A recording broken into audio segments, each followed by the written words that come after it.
नमस्कार दोस्तों, स्वागत है आपका नॉलेज बॉक्स में।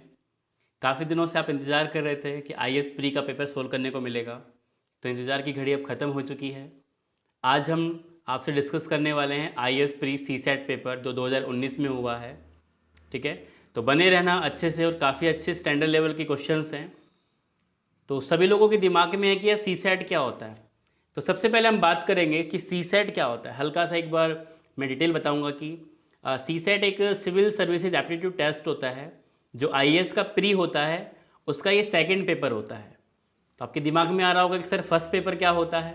तो आईएएस प्री की हम बात करें तो आईएएस प्रीलिम्स में आपके दो पेपर होते हैं। एक होता है फर्स्ट पेपर जिसको बोलते हैं जनरल स्टडीज पेपर फर्स्ट, और जो सेकंड होता है वो होता है जनरल स्टडी सेकंड 2, जिसमें एक सीसेट के क्वेश्चंस मैथ, रीजनिंग, कॉम्प्रिहेंशंस वाला पोर्शन आता है।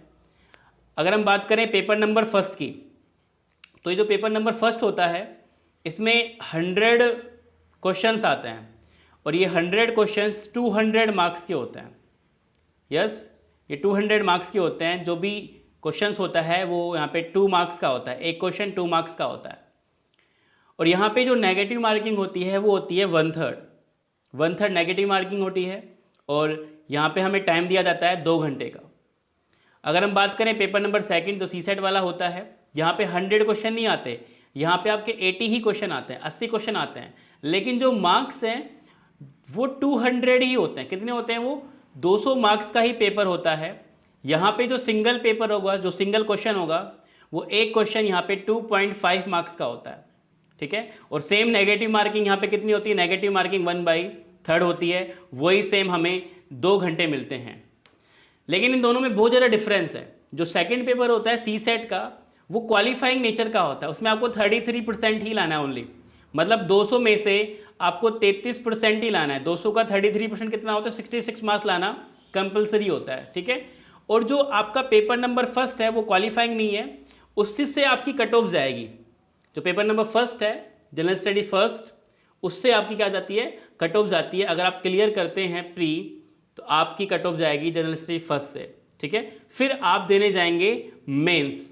अब बात करते हैं मेंस में कितने पेपर होते हैं। देखो, टोटल मेंस की हम बात करें, टोटल मेंस में आईएएस के मेंस में 9 पेपर होते हैं। ठीक है, लेकिन इस 9 में से 2 पेपर आपके क्वालिफाइंग नेचर के होते हैं। जो 2 पेपर होंगे यहाँ पे आपके, वो क्वालिफाइंग नेचर के होंगे। एक होगा आपका इंग्लिश का, ठीक है, और दूसरा होगा इंडिया लैंग्वेज का। ये 300 मार्क्स के होंगे। उसके बाद में जो 7 पेपर आपके सामने आ रहे हैं ये होने वाले हैं, और ये सभी यहाँ पे रिटर्न होता है 250 मार्क्स का, 250 मार्क्स के होंगे ये सारे एग्जाम। ठीक है, उसके बाद में आपका इंटरव्यू होता है। ठीक है, जो इंटरव्यू होता है वो आपका होता है 275 मार्क्स का। आईएएस का जो इंटरव्यू होता है वो होता है 275 मार्क्स का। तो कुल मिला के बात ये है कि अगर आपको आईएएस क्लियर करना है तो आपका जो कट ऑफ जाएगा, फाइनल कट ऑफ जाएगा, वो जाएगा आपका यहाँ पे एक तो मेंस के बेसिस से, मेंस, और दूसरा जाएगा इंटरव्यू के बेसिस से। ठीक है, तो मेंस की बात करें तो मेंस हो गया टोटल आपका 1750 मार्क्स का। ठीक है, और जो आपका इंटरव्यू हो गया वो हो गया 275 मार्क्स का। तो टोटल यहाँ पे कट ऑफ जाती है 2025 मार्क्स के बेसिस से। ठीक है, तो एक हल्का सा ये आईएएस के एग्जाम को लेके एक डिटेल्स था। लेकिन हम आज बात करने वाले हैं सीसेट के बारे में। जो सीसेट का पेपर होता है उसमें हम कैसे कैसे क्वेश्चन का सामना करते हैं। देखो, वहाँ पे काफ़ी अच्छे लेवल की यहाँ पे रीजनिंग और एप्टीट्यूड आते हैं, तो उन पेपर की हम बात करेंगे, और बहुत ही अच्छे लेवल के क्वेश्चन है, आपको बहुत मज़ा आएगा। प्लीज़ आप नोट कर लेना। ठीक है, चलिए स्टार्ट करते हैं सेशन आज का। तो हम सीसेट के पेपर की बात करें यहाँ पे, तो ये एक हल्का सा मैंने यहाँ पे ग्राफ जनरेट किया है, जिसमें कि 2016, उसके बाद में 2017, 2018, उसके बाद में 2019, इन सभी का यहाँ पे डिटेल दिया गया है कि कौन से एग्ज़ाम में कौन से पोर्शन से कितना मार्क्स आया है। तो अगर हम बात करें लॉजिकल रीजनिंग की, ठीक है, तो 2016 में 10 मार्क्स 10 क्वेश्चंस, 17 में 14 क्वेश्चंस, 18 में 12 क्वेश्चंस एंड 19 में 22 क्वेश्चन आते हैं। टोटल क्वेश्चन कितने आते हैं यहाँ पे? 80 क्वेश्चन आते हैं। कितने मार्क्स का होता है? 200 मार्क्स का होता है। ठीक है, तो एक हल्का सा यहाँ पे पॉइंट ऑफ व्यू हो चुका है। चलिए अभी स्टार्ट करते हैं सेशन को। तो पेन कॉपी आप उठा लीजिए, सिविल सर्विसेज एप्टीट्यूड टेस्ट के आप क्वेश्चन करने जा रहे हैं। तो आर यू रेडी? यस, क्या आप सभी रेडी हैं? तो मेरी तरह आप भी साइड में पानी की बोतल रख लीजिए, है ना, और पेन को भी साथ में रखना है, और सभी को लाइव चैट में आंसर देना है। ऐसा नहीं है कि बस हमें देख रहे हैं, ठीक है, सर ने क्वेश्चन के लिए 30 सेकंड दिया है, 30 सेकंड तक रुकेंगे, उसके बाद सर अपने आप क्वेश्चन का आंसर दे देंगे। नहीं, मैं चाहता हूं कि जो भी मैं आपको 30 second, 40 second, 50 second, 60 second according to question देने वाला हूं, आप उस टाइम में उन क्वेश्चंस को सोल्व करेंगे। ठीक है, चलिए, तो इंडिया के सबसे टॉप एग्जाम के क्वेश्चन सोल्व करने जा रहे हैं आप। तो आपके सामने पहला नंबर का क्वेश्चन आ चुका है। पहले नंबर का क्वेश्चन है कि एक ठोस घन को पीले, नीले और काले रंग से इस प्रकार रंगा गया कि इसके विपरीत फलक का एक ही रंग के हैं। जो विपरीत फलक हैं वो एक ही रंग के, मान लीजिए आगे नीला है तो पीछे भी नीला है, राइट हैंड साइड में ब्लू है तो लेफ्ट हैंड साइड में भी क्या है, ब्लू है, ये मान के चलिए। ऊपर येलो है तो नीचे भी क्या है, येलो है। उसके बाद क्या बोला गया, और उनके मापों को 36 छोटे घनों में काट दिया गया, जिसमें से 32 तो क्या है, छोटे हैं, और जो 4 हैं वो क्या हैं, आपके बिग हैं। तो बड़े घनों का कोई भी जो फलक है वो ब्लू से नहीं है। जो भी बिग यहाँ पे हमने सरफेस काटे हैं, जो स्मॉल क्यूब्स काटे हैं, वो ब्लू कलर का नहीं है। आपको बताना है कि कितने घनों में केवल एक फलक रंगा गया है। आपको सिंगल कलर वाला फाइंड करना है कि how many cubes coloured by only single colour, ऐसे क्यूब्स आपको फाइंड करना है। चलिए मैं क्वेश्चन को थोड़ा सा और बड़ा कर देता हूं जिससे कि क्वेश्चन आपको और अच्छे से दिखे। आपके पास 30 सेकंड का टाइम है, 30 सेकंड में इस क्वेश्चन को सोल्व करेंगे और कोई भी ठाली नहीं बैठेगा, फटाफट से इस क्वेश्चन का सॉल्यूशन देने वाले हैं आप।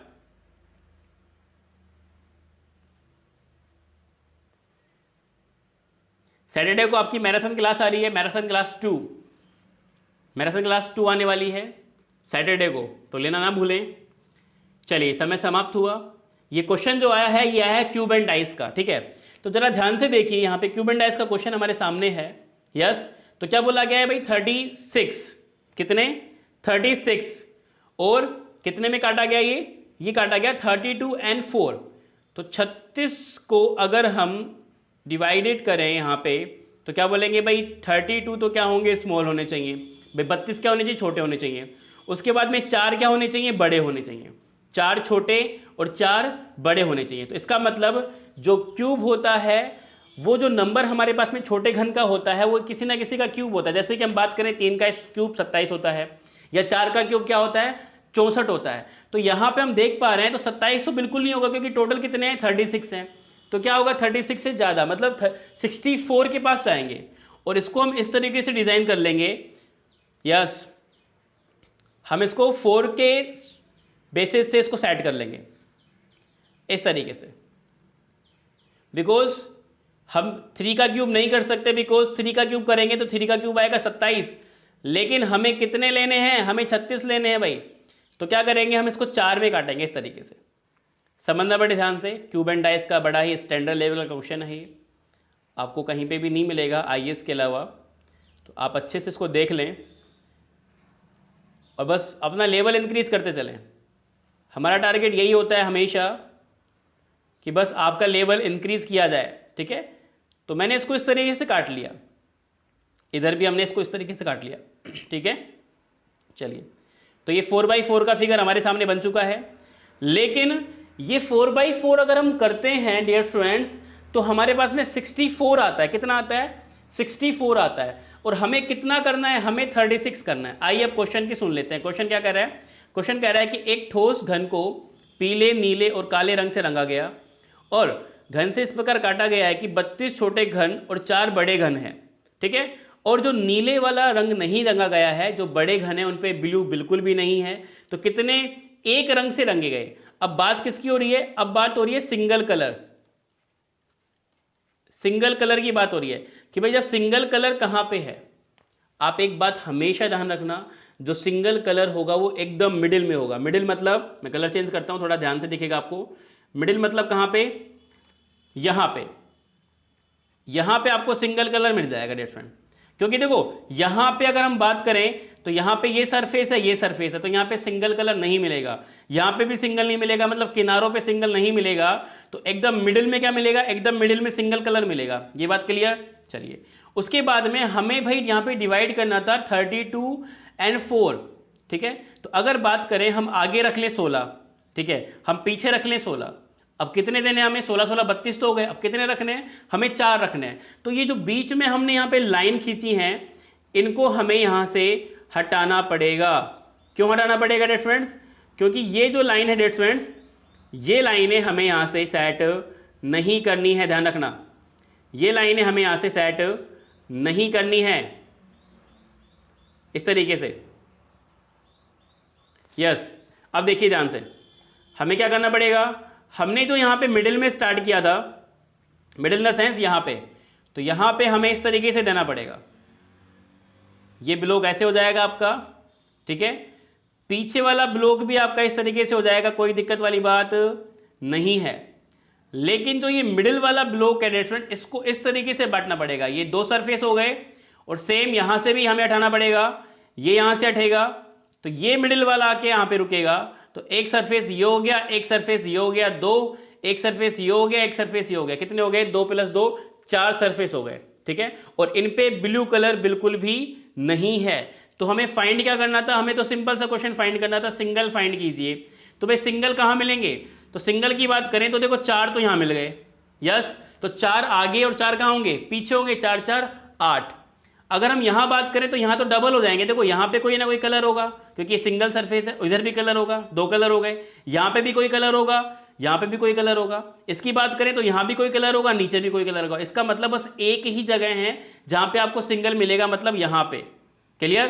तो 4 आगे होंगे और 4 ही कहां होंगे, आपके पीछे होंगे। तो उस क्वेश्चन का आंसर क्या है, option number C is right answer. जिसका भी ऑप्शन नंबर सी है परफेक्टली राइट है। आई होप आपको समझ में आ गया होगा। बहुत ज़्यादा अच्छे लेवल का क्वेश्चन है ये। काफ़ी बच्चे यहाँ पे परेशान रहते हैं कि इस क्वेश्चन को हम किस तरीके से सोल्व कर सकते हैं। देखो यहाँ पे आपको देखना था बस लास्ट वाली लाइन। ये लास्ट वाली लाइन आपके क्वेश्चन को सोल्व कर सकती थी, ठीक है। क्योंकि हमें फाइंड करना था how many cubes have only 1 face painted, ठीक है। तो सिंगल का मतलब देना ना, सिंगल होता है एकदम मिडिल में। चलिए अब देखते हैं नेक्स्ट क्वेश्चन। अगला क्वेश्चन है आपका यहाँ पे कैलेंडर से क्वेश्चन आया। कैलेंडर से क्वेश्चन आया, श्रीमान एक्स के 3 बच्चे हैं। पहले बच्चे का जन्मदिन अप्रैल के 5वें सोमवार को पड़ता है, दूसरे का नवंबर के 5वें बृहस्पतिवार को पड़ता है, और उसके तीसरे बच्चे का जन्मदिन किस दिन है, जो कि 20 दिसंबर को पड़ता है। काफ़ी अच्छे लेवल का क्वेश्चन है, फटाफट से सोल्व कीजिए। इस क्वेश्चन के लिए मैं आपको दे रहा हूँ 40 सेकेंड का टाइम। 40 सेकेंड में आपको इस क्वेश्चन का सोल्यूशन देना है। फटाफट से क्या बोलने वाला है।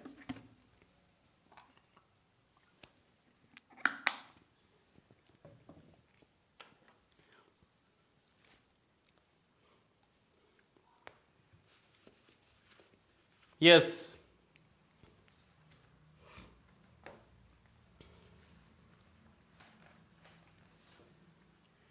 चलिए समय समाप्त हो गया। भाई सबसे पहले क्या बोला गया, श्रीमान जो एक्स हैं, कौन, एक्स, इनके कितने बच्चे हैं, इनके 3 बच्चे हैं। पहले जो चिल्ड्रन हैं उनका जो बर्थडे है अप्रैल के 5वें सोमवार को। अब सोचिए अप्रैल में कितने दिन होते हैं, अप्रैल में टोटल डेज होते हैं 30, ठीक है। अप्रैल में टोटल दिन कितने होते हैं, 30 होते हैं।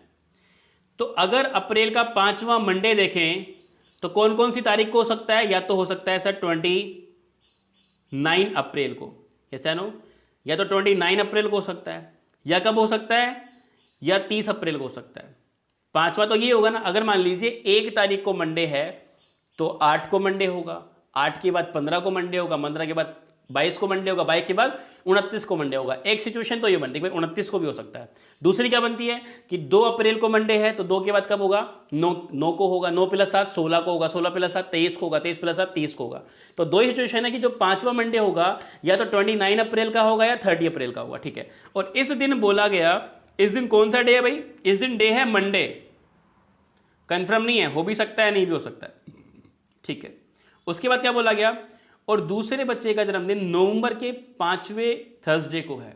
नवंबर का 5वां थर्सडे, भाई नवंबर में भी 30 दिन होते हैं, तो 5वां दिन क्या होगा, तो 29 नवंबर होगा या 30 नवंबर होगा। सिंपल सी बात है, या तो क्या होगा, या होगा 29 नवंबर या होगा 30 नवंबर, ठीक है। इस दिन क्या बार है, इस दिन थर्सडे है, इस दिन गुरुवार है, ठीक है। अब क्या बोला गया हमसे बोला गया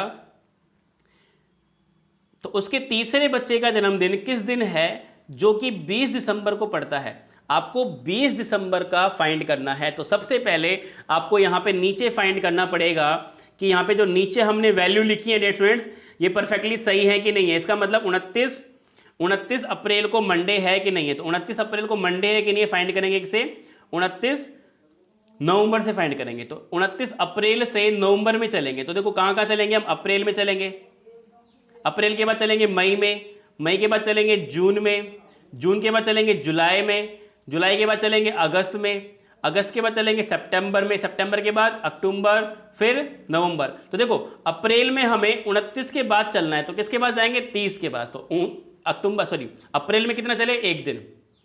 अप्रैल के बाद मई, मई में होते हैं 31 दिन, 31 को क्या लिखते हैं, 3, बिकॉज 31 में 7 का भाग देंगे, 7 चौक 28, शेषफल लेते हैं, कितना आएगा, 3। अप्रैल के बाद मई हो गया, मई के बाद जून, जून में 30 दिन, 30 में 7 का भाग दो, 7 चौक 28, शेषफल 2। जिसने भी कैलेंडर नहीं पढ़ा, डिस्क्रिप्शन में लिंक दे रखा है, मैंने, आराम से पढ़ सकते हैं। उसके बाद जून के बाद जुलाई 31 3, अगस्त 31 3, सितंबर 30 2, सितंबर के बाद अक्टूबर, अक्टूबर में आएगा 3, और नवंबर में कहाँ तक आना था, नवंबर में आना था 29 तक। तो 29 में 7 का भाग दो 1, इन सबको ऐड करेंगे और कितने का भाग देंगे हम ऐड करने के बाद, इन सबको ऐड करने के बाद हम डिवाइड करेंगे 7 से। ऐड कीजिए, 1 + 3 4, 6 + 3 9, 9 + 3 12, 12 + 2 14, 14 + 4 14 + 4 18, 18 में 7 का भाग देंगे, शेषफल 4, शेषफल क्या आ गया, 4 आ गया। तो चेक कीजिए, मंडे में अगर हम 4 जोड़ें, मंडे में अगर हम 4 जोड़ें तो थर्सडे आ रहा है क्या, ट्यूसडे, वेडनेसडे, थर्सडे, फ्राइडे नहीं आ रहा है। इसका मतलब ये परफेक्टली रॉन्ग है, तो ये परफेक्टली क्या है, राइट है। तो क्या करेंगे हम, अब लेंगे 30 अप्रैल को मंडे। भाई 2 में से एक गलत हो गया तो एक सही हो गया, सिंपल सी बात है। हमें क्या निकालना है, 30 अप्रैल का तो दिया गया है मंडे, और फाइंड किसका करना है, तीसरे बच्चे का, मतलब 20 दिसंबर का। तो ध्यान से देखिए जरा यहाँ पे आप, हमें बोला गया 30 अप्रैल का दिया गया है और हमें निकालना है किसका, 20 दिसंबर का हमें निकालना है।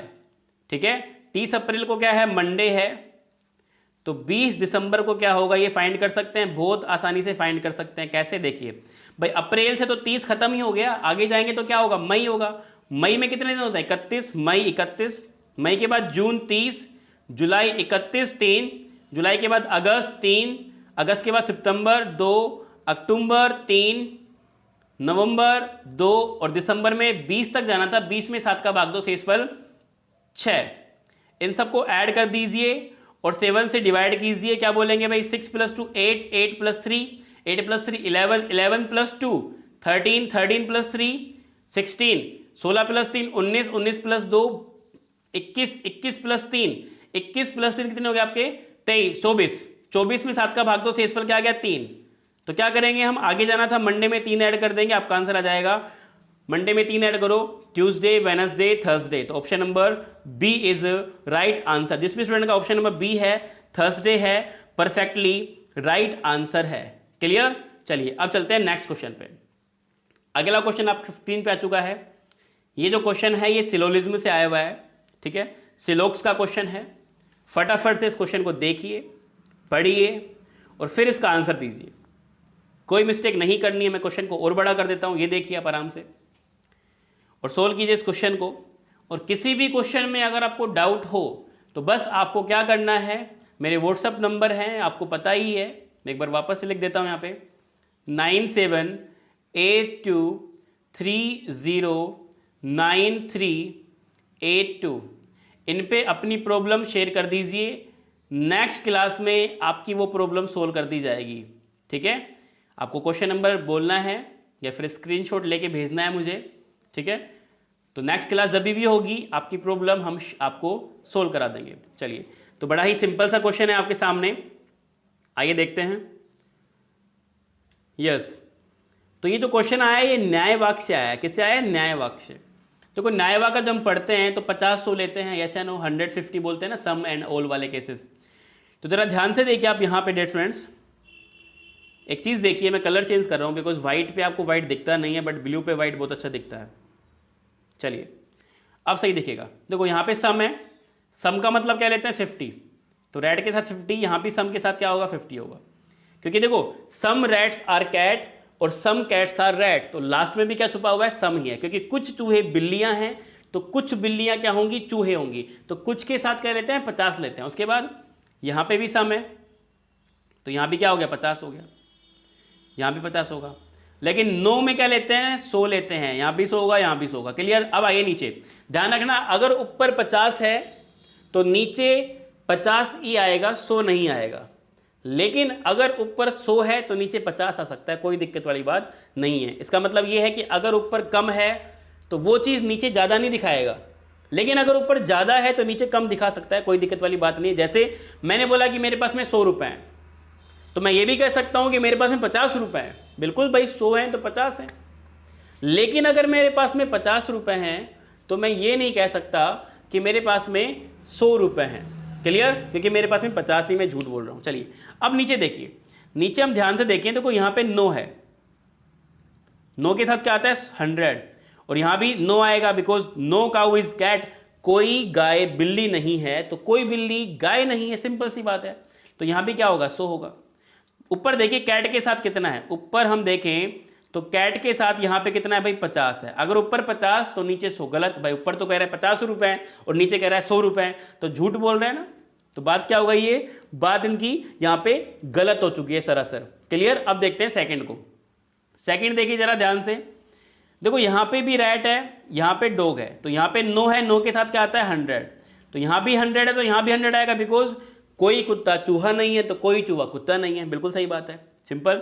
तो यहाँ पे कैट के साथ में 100 आ गया, और ऊपर कैट के साथ में क्या है, 50 है, गलत बात। ऊपर 50 नीचे 100, 100% गलत। क्लियर। उसके बाद देखिए, सम कैट्स आर रैट्स, कुछ बिल्लियां चूहे हैं। अब देखिए यहाँ पे भी सम 50 है और यहाँ भी सम 50 है, यहाँ भी 50, यहाँ भी 50। ऊपर देखिए कैट के साथ 50 है, रैट के साथ 50 है, परफेक्टली राइट है आंसर। जिन भी स्टूडेंट को ऐसे लॉजिक समझने बिना वेन डायग्राम के, डिस्क्रिप्शन में लिंक दे रखा है मैंने, सिलोजिज्म न्याय वाक्य, 4 से 5 घंटे का वीडियो है, आराम से वॉच कीजिए। चलिए अब देखते हैं नेक्स्ट क्वेश्चन। क्वेश्चन नंबर 20 आ गया आपके सामने। फटाफट से इस क्वेश्चन को देखिए और कोई मिस्टेक आपको यहाँ पे नहीं करनी है। जल्दी से बोलिए क्या बोलने वाला है। यह आपका वेन डायग्राम का क्वेश्चन आ गया है। किसी सम्मेलन में कुल 100 प्रतियोगी में से 70 भारतीय हैं। यदि कुल भारतीयों में से 60 शाकाहारी हैं तो निम्नलिखित में से कौन सा कथन सही है। At least 30 Indians participate are vegetarian, at least 10 Indian participate are non vegetarian. कम से कम 30 भारतीय प्रतिभागी शाकाहारी हैं, कम से कम 10 भारतीय प्रतिभागी मांसाहारी हैं। बोलिए क्या बोलने वाले हैं। चलिए तो इसको वेन डायग्राम से आपको सोल्व करना पड़ेगा भाई। कैसे नो, आपको क्या करना पड़ेगा, यहाँ पे वेन डायग्राम से सोल्व करना पड़ेगा। कैसे करेंगे देखिए, यहाँ पे थोड़ा सा मैं कलर चेंज कर लेता हूँ जिससे कि आपको और अच्छे से दिखे यहाँ पे। यस, तो भाई क्या बोला गया, 100 प्रतिभागी में से 70 क्या है, भारतीय हैं। तो देखो 100 में से 70 क्या हैं, 100 में से 70 इंडियन है। 70 क्या है भाई, इंडियन है, भारतीय हैं। ठीक है, तो 70 इंडियन हैं, तो बाकी के 30 क्या होंगे, नॉन इंडियन, ऐसा नो, जो भारतीय नहीं है। क्लियर। उसके बाद में क्या बोला गया, उसके बाद बोला गया यदि 30 लोग शाकाहारी हैं तो भाई टोटल में से 100 में से वेजिटेरियन कितने हैं, वेजिटेरियन हैं 60। तो भाई टोटल में से 60 वेजिटेरियन हैं तो बच गए कितने, 40 नॉन वेजिटेरियन बच गए। सिंपल सी बात है।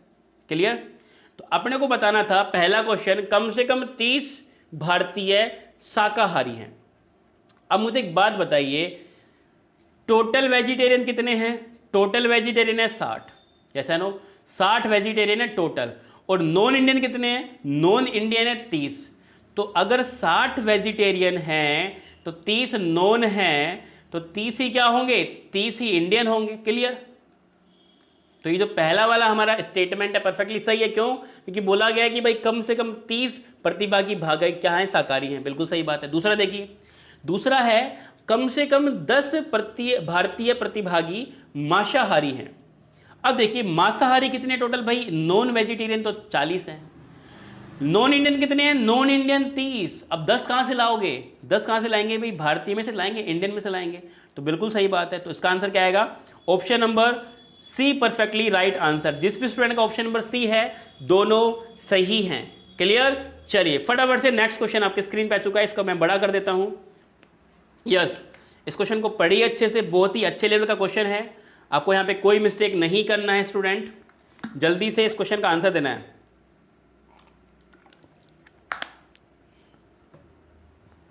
यस, एक स्टेटमेंट है कि भाई 5 मंजिला इमारत है, इसमें 1 से लेके 5 तक तल हैं, 4 विभिन्न रंगों से इस्तेमाल किया गया है और एक तल को रंगने में सिर्फ एक ही रंग का इस्तेमाल किया गया है। ठीक है, तो आपको विचार करना है इन पॉइंट्स पे कि बीच के 3 तलों को विभिन्न रंगों से रंगा गया है, दूसरा और चौथे को भिन्न रंगों से रंगा गया है, पहले और 5वें तल को लाल रंग से रंगा गया है। यस, सोचिए इस क्वेश्चन के बारे में और आंसर दीजिए कि कौन सा यहाँ पे सफिशिएंट है। ऑप्शन ए है, बी है, सी है या डी है?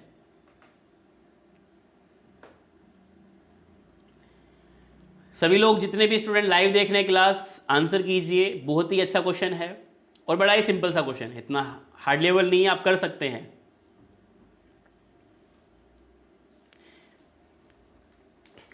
चलिए तब तक मैं आपकी मेरा तैयार कर लेता हूं। यहाँ पे ये फर्स्ट है, ये आपकी सेकंड है, यहाँ पे थर्ड है, यहाँ पे ये फोर्थ है और यहाँ पे ये 5 है। ठीक है, ये फर्स्ट हो गई, ये सेकंड हो गई, ये थर्ड हो गई, ये फोर्थ हो गई, ये फर्स्ट हो गई। अब यहाँ पे अलग अलग डिफरेंट तरीके से कलर अपने को करना है, ध्यान से देखना है इस क्वेश्चन को। ठीक है, अपने को यहाँ पे डिफरेंट तरीके से डियर स्टूडेंट्स कलर करना है। और क्या बोला गया है? पहला पॉइंट क्या बोला गया भाई? पहला पॉइंट बोला गया है कि बीच के तीनों तलों को भिन्न रंग से रंगा गया है। बीच के 3 मतलब ये इनको तीनों रंग से रंग सकते हैं। बिल्कुल भाई, परफेक्टली जो पहला हमारा जो स्टेटमेंट है बिल्कुल कर सकते हैं, क्योंकि अलग अलग के लिए बोला गया है। पहला सही है, सफिशिएंट है। दूसरा देखिए, दूसरा बोल रहा है कि दूसरे और चौथे तल को विभिन्न रंगों से रंगा गया है। भाई जरूरी थोड़ी है भाई, मान लो दूसरा है और चौथा है, इसको अलग अलग रंग से थोड़ी रंग सकते हैं भाई। यहाँ पे 5 अपनी मंजिला हैं जिसमें से अपन को 4 को कलर करना है, तो एक जो कलर होगा वो रिपीट होगा। सिंपल सी बात है, वो क्या होगा? रिपीट होगा। तो परफेक्टली तो राइट नहीं है ये, जैसे नो। तो सेकंड क्या हो गया? सेकंड परफेक्टली रॉन्ग, सफिशिएंट नहीं है ये। क्लियर? उसके बाद थर्ड को देखिए, थर्ड है पहले और 5वें तल को लाल रंग से रंगा गया है। बिल्कुल ये बात सही हो सकती है भाई। मान लो बीच में अपन ने डिफरेंट कलर कर दिए, तो पहला और 5वां हम एक रंग से रंग सकते हैं, बिकॉज 4 रंग ही तो देने हैं। यस नो, 4 रंग देने हैं, 3 हमने बीच में इक्वल दे दिए और एक ऊपर दे दिया, एक नीचे दे दिया। बिल्कुल बात सही है। तो थर्ड क्या हो गया हमारा? थर्ड हमारा क्या हो गया? सफिशिएंट हो गया।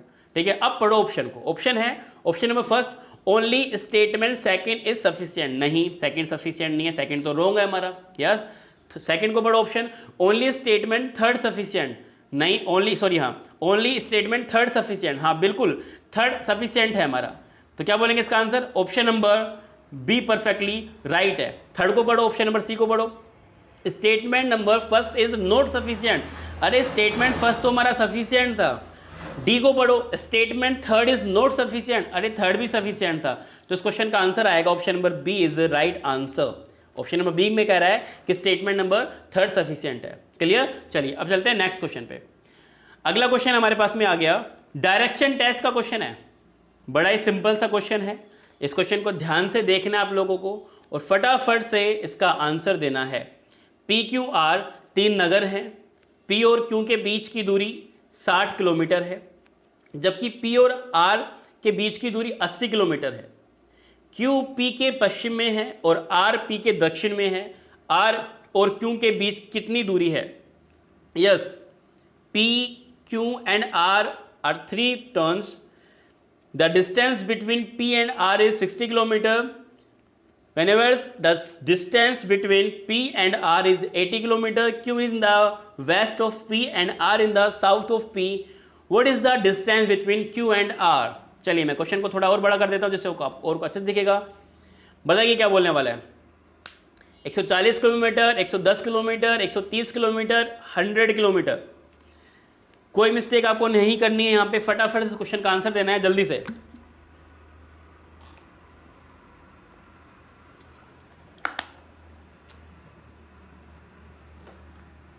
डायरेक्शन टेस्ट का क्वेश्चन है, बहुत ही सिंपल क्वेश्चन है ये, जल्दी से क्वेश्चन का आंसर देना है, कोई मिस्टेक आपको यहाँ पे नहीं करना है। और डायरेक्शन आप जानते ही हैं, ऊपर क्या लेंगे नॉर्थ मतलब उत्तर, नीचे क्या लेंगे साउथ मतलब दक्षिण, आपके राइट हैंड साइड क्या होती है ईस्ट होती है, और लेफ्ट हैंड साइड क्या होती है वेस्ट होती है। ठीक है, वेरी गुड वेरी गुड, काफी लोग आंसर कर रहे हैं, ग्रेट। आंसर कीजिए, मजा आएगा पूरे सेशन में। अप्रोक्सीमेट 25 प्लस क्वेश्चन है और बहुत ही शानदार लेवल के, बहुत ही अच्छे क्वेश्चन है। ठीक है, चलिए समय हमें डिस्टेंस देखना है, यस किस किस के बीच में निकालनी है और डायरेक्शंस क्या क्या हमारे पास में। डायरेक्शन की बात करें तो भाई डायरेक्शन 4 टाइप्स की होती हैं। जो टॉप की होती है उसको बोलते हैं नॉर्थ मतलब उत्तर, जो नीचे होती है उसको बोलते हैं साउथ मतलब दक्षिण, लेफ्ट हैंड साइड वेस्ट मतलब पश्चिम, और left hand side east. Yes या नो? तो डिस्टेंस आपकी 4 टाइप्स से होती है, नॉर्थ साउथ ईस्ट और वेस्ट, उत्तर दक्षिण पूर्व और पश्चिम। अब आइए क्वेश्चन पे, क्वेश्चन में क्या बोला गया, पी क्यू और आर 3 नगर हैं, पी और आर के बीच की डिस्टेंस दी गई है 60 किलोमीटर, जबकि पी एंड आर के बीच की डिस्टेंस है 80 किलोमीटर। अभी भी हमें कोई डायरेक्शन नहीं दी गई है। अब क्या बोला गया, पी क्यू के पश्चिम में है, क्या बोला गया देखो ध्यान से, यहां पे हमें फाइंड किया गया Q is in the west of P। अब ये लाइन इस क्वेश्चन का सॉल्यूशन देके जाएगी, जो Q है वो P के पश्चिम में है, तो P का जो पश्चिम होगा, P का जो वेस्ट होगा वो इधर ही होगा। यस, P का वेस्ट इधर होगा, P के वेस्ट में कौन है, Q है, P के वेस्ट में कौन आ गया, Q आ गया। अब देखिए आगे क्या बोला गया, आगे हमें बोला गया और R P के दक्षिण में है, जो R है वो P के साउथ में है, R साउथ में है P के, क्लियर। तो Q और R के बीच का डिस्टेंस फाइंड करना है, तो Q और R के बीच का डिस्टेंस तो ये होगा, यस या नो? बट हमें ये डिस्टेंस और ये डिस्टेंस पता करना पड़ेगा। तो जरा ध्यान से देखिए, स्टार्टिंग में बोला गया था कि P और Q के बीच का डिस्टेंस है 60 किलोमीटर, मतलब ये जो कितना किलोमीटर है, ये 60 किलोमीटर है, यस या नो? और P एंड R के बीच का डिस्टेंस बोला गया था 80 किलोमीटर, तो ये कितना है 80 किलोमीटर। तो भाई ये 60 है, ये 80 है, तो पाइथागोरस प्रमेय लगा लेंगे, k equals to under root 60 square plus 80 square, yes या नो? 60 का स्क्वायर कीजिए और 80 का स्क्वायर कीजिए, इसको फाइंड कीजिए, इसका आंसर क्या आएगा आपका 100 मीटर। क्या आएगा, स्क्वायर रूट निकालेंगे तो क्या आएगा 100 मीटर। तो ये डिस्टेंस कितनी है 100 मीटर है, क्लियर। और इस क्वेश्चन को आप शॉर्ट ट्रिक से भी कर सकते हैं, जहां तक आप आ गए आपको पाइथागोरस प्रमेय लगाने की रिक्वायरमेंट नहीं है। आइए मैं सिखाता हूं आपको कि इसको शॉर्टकट में कैसे कर सकते थे अपन। देखो हमारे पास में एक तो ये 60 आ गया, वाइट अच्छा दिखता है, ये 80 आ गया, क्लियर। अब देखिए ध्यान से, ये 60 है, ये 80 है, ये फाइंड करना है, यस। तो मैंने आपको बताया था डायरेक्शन टेस्ट क्लास में, ये 3 होता है, ये 4 होता है, ये 5 होता है, क्लियर। अब ये 60 है, तो हमें ये 3 को 60 बनाना है, तो 3 को 20 से मल्टीप्लाई कर दो, 60 बन जाएगा, कोई इश्यू वाली बात नहीं है। बट कंडीशन ये है कि 3 को आपने जिस नंबर से मल्टीप्लाई किया है, 4 को भी आप उसी नंबर से मल्टीप्लाई करो। अगर एक बेटे की शादी में आपने स्प्लेंडर प्लस दे दी है बेटा, तो दूसरी भी बेटे की शादी में आपको स्प्लेंडर प्लस देनी है, नहीं तो जवाई जी रूठ जाएंगे। तो वही कंडीशन लगानी है कि 3 को आपने जिस नंबर से मल्टीप्लाई किया है उसी नंबर को आप 4 से मल्टीप्लाई करें। तो 4 को 20 से मल्टीप्लाई करेंगे तो क्या आएगा 80। अगर ये वाला नंबर आ रहा है तो बस आंख बंद करके 5 को भी 20 से मल्टीप्लाई कर दो, आपका आंसर आ गया 100 मीटर। आपको कोई स्क्वायर और स्क्वायर रूट करने की रिक्वायरमेंट नहीं है डियर स्टूडेंट्स, क्लियर। चलिए बिल्कुल टाइम वेस्ट नहीं करेंगे, अगले क्वेश्चन पे आते हैं।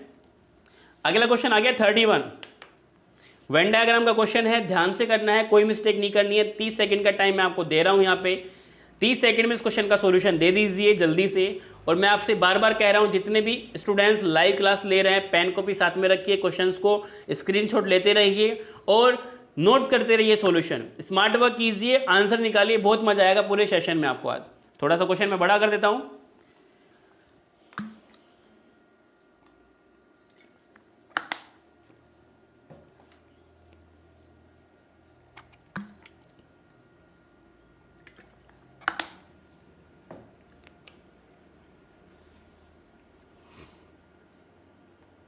All member of a club went to Mumbai and stayed in a hotel. On the first day, 80% went for shopping and 50% went for sightseeing. Yes or no? Whereas 10% took rest in the hotel. मतलब 10% कहाँ रुक गए? Hotel में रुक गए. Which of the following conclusion can be draw from the above data? ठीक है, जो ये डाटा दिया गया है हमें, उस डाटा के बेसिस पे नीचे जो भी हमें कंक्लूजन्स दी गए उन्हें फाइंड करना है. क्लियर? चलिए फटाफट से आंसर कीजिए जल्दी से. किसका आंसर क्या होगा? ए होगा, बी होगा, सी होगा या डी होगा? जल्दी से बताइए क्या बोलने वाला है.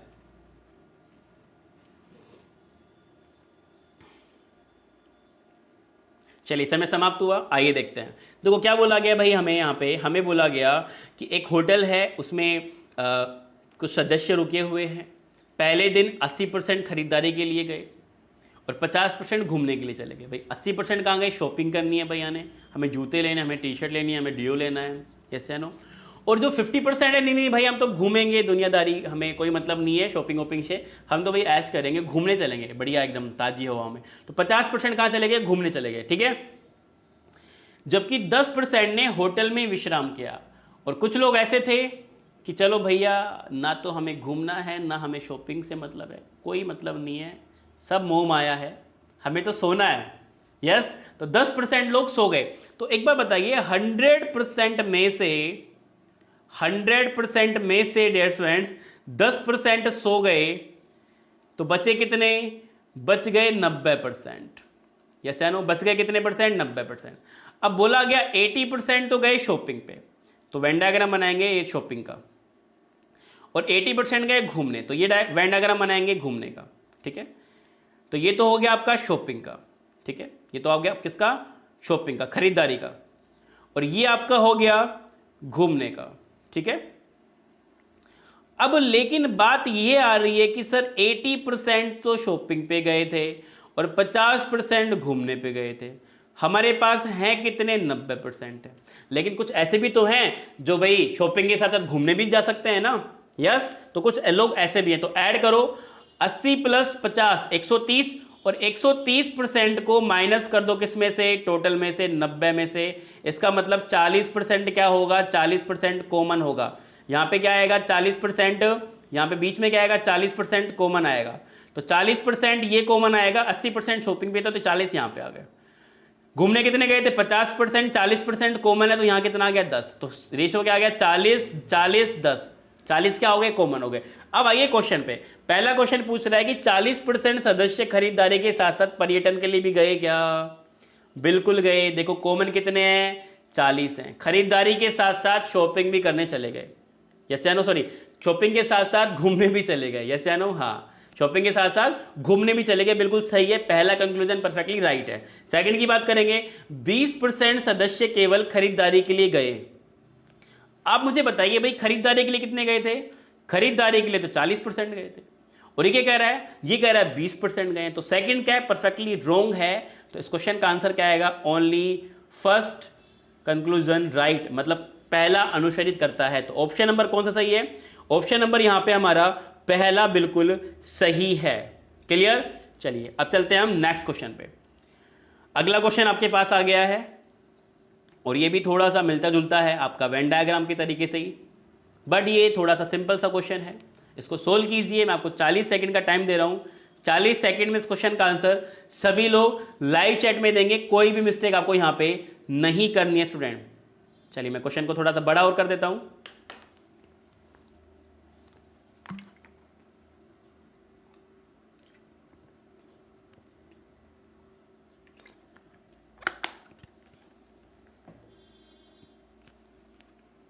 क्वेश्चन है कि किसी विद्यालय में 60% विद्यार्थी क्रिकेट खेलते हैं. ठीक है भाई, 40% नहीं खेलते हैं क्रिकेट, 60% क्रिकेट खेलते हैं. ठीक है.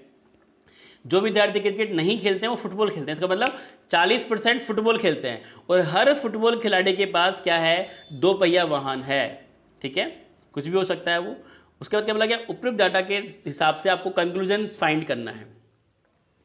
ध्यान से करना है इस क्वेश्चन को. बड़ा ही सिंपल सा क्वेश्चन है और कोई भी इस क्वेश्चन का इसको आंसर अच्छे से दे, बिकॉज यहाँ पे आपसे क्या पूछा गया है? सावधानी बरतनी है. क्योंकि सावधानी हटी और दुर्घटना घटी। यहां पे आपको फॉलो वाला नहीं पूछ रहा है, आपसे उल्टा पूछ रहा है। क्या पूछ रहा है? आपसे पूछ रहा है कि कौन सा निष्कर्ष, यस, आपसे क्या पूछ रहा है? कौन सा निष्कर्ष नहीं निकाला जा सकता है? क्या फाइंड करना था? अपोजिट है। Which of the following conclusion can not be draw from the above data. तो अपोजिट पूछ रहा है। यही खास बात है आईएएस की, डिफरेंट क्वेश्चन आएंगे, डायरेक्ट क्वेश्चन आपके सामने नहीं आएंगे यहां पे, ठीक है। तो फटाफट से इस क्वेश्चन का आंसर देना है, कोई मिस्टेक आपको यहां पे नहीं करना है स्टूडेंट। चलिए समय समाप्त हो गया। आइए हम देखते हैं इस क्वेश्चन को। देखो क्वेश्चन है कि भाई 60% क्या खेलते हैं? 60% क्रिकेट खेलते हैं, और जो क्रिकेट नहीं खेलते हैं वो क्या खेलते हैं? 40% फुटबॉल खेलते हैं। सिंपल सा क्वेश्चन था, ठीक है। और जो फुटबॉल खेलते हैं उनके पास में क्या है? टू व्हीलर है। इनके पास में क्या है? टू व्हीलर है। किसके पास है? फुटबॉल वालों के पास में है। लेकिन क्रिकेट वालों के पास में है या नहीं, इसकी जानकारी आपको नहीं है। उनके पास BMW भी हो सकती है, उनके पास स्प्लेंडर भी हो सकती है, प्लेटिना भी हो सकती है, एटलस की साइकिल भी हो सकती है, कुछ भी हो सकती है। लेकिन आपको इंफॉर्मेशन सिर्फ इतनी सी है कि 60% क्रिकेटर हैं, जो क्रिकेट नहीं खेलते हैं वो फुटबॉल खेलते हैं, और जो फुटबॉल खेलते हैं उनके पास टू व्हीलर है। आपके पास यही नॉलेज है। क्लियर? अब इसी नॉलेज के साथ में क्वेश्चन को सोल्व करना है। अब आइए नीचे। फर्स्ट है 60% विद्यार्थी के पास दोपहिया वाहन है। भाई टू व्हीलर कितने के पास में है? टू व्हीलर तो भाई 40% के पास में है। ऊपर लोगों के पास में क्या है क्या नहीं है बताया नहीं गया। तो भाई फर्स्ट जो है वो फर्स्ट हम नहीं निकाल सकते। यस या नो? फर्स्ट हम नहीं निकाल सकते। क्लियर? अब इसके बाद सेकंड पे आते हैं। सेकंड क्या बोल रहा है? किसी भी क्रिकेटर खिलाड़ी के पास दोपहिया वाहन नहीं है। भाई किसी भी क्रिकेटर खिलाड़ी के पास दोपहिया वाहन नहीं है, ऐसी बात बोली गई है कि स्टेटमेंट में? नहीं बोली गई। ऐसा नो भाई, ये थोड़ी बोला गया कि नहीं है उसके पास में, हो भी तो सकता है। इंफॉर्मेशन जीरो, और जहां पे इंफॉर्मेशन जीरो वहां पे दिमाग लगाने की जरूरत नहीं है। तो क्या बोलेंगे भाई? सेकंड भी क्या हो गया? सेकंड भी हमारा रॉन्ग हो गया। क्लियर? उसके बाद में थर्ड कंक्लूजन के पास आते हैं। थर्ड क्या कह रहा है? क्रिकेट खिलाड़ी फुटबॉल नहीं खेलते हैं। जो क्रिकेट खिलाड़ी हैं वो फुटबॉल नहीं खेलते हैं, ऐसी इंफॉर्मेशन है क्या?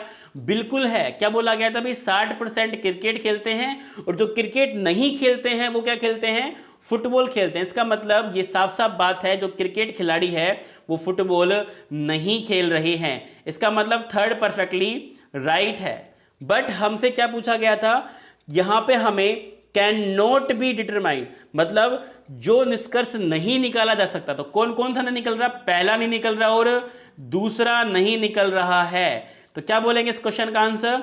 इसका आंसर बोलेंगे फर्स्ट और सेकंड नहीं निकाला जा सकता। तो option number A perfectly right answer. जिसका भी ऑप्शन नंबर ए है परफेक्टली राइट है। थोड़ा सा घुमा के क्वेश्चन है, ध्यान से देखा करो और एक बार क्वेश्चन को प्लीज पढ़ लिया करो, ठीक है। चलिए अब चलते हैं नेक्स्ट क्वेश्चन पे। अगला क्वेश्चन आपके पास आ चुका है, ध्यान से तसल्ली से क्वेश्चन को सोल्व करना है और कोई भी मिस्टेक आपको यहां पे नहीं करनी है स्टूडेंट। तो बताइए क्या बोलेंगे जल्दी से। आपके पास में 30 सेकंड का टाइम है, 30 सेकंड में इस क्वेश्चन का आंसर सोल्व करना है फटाफट से।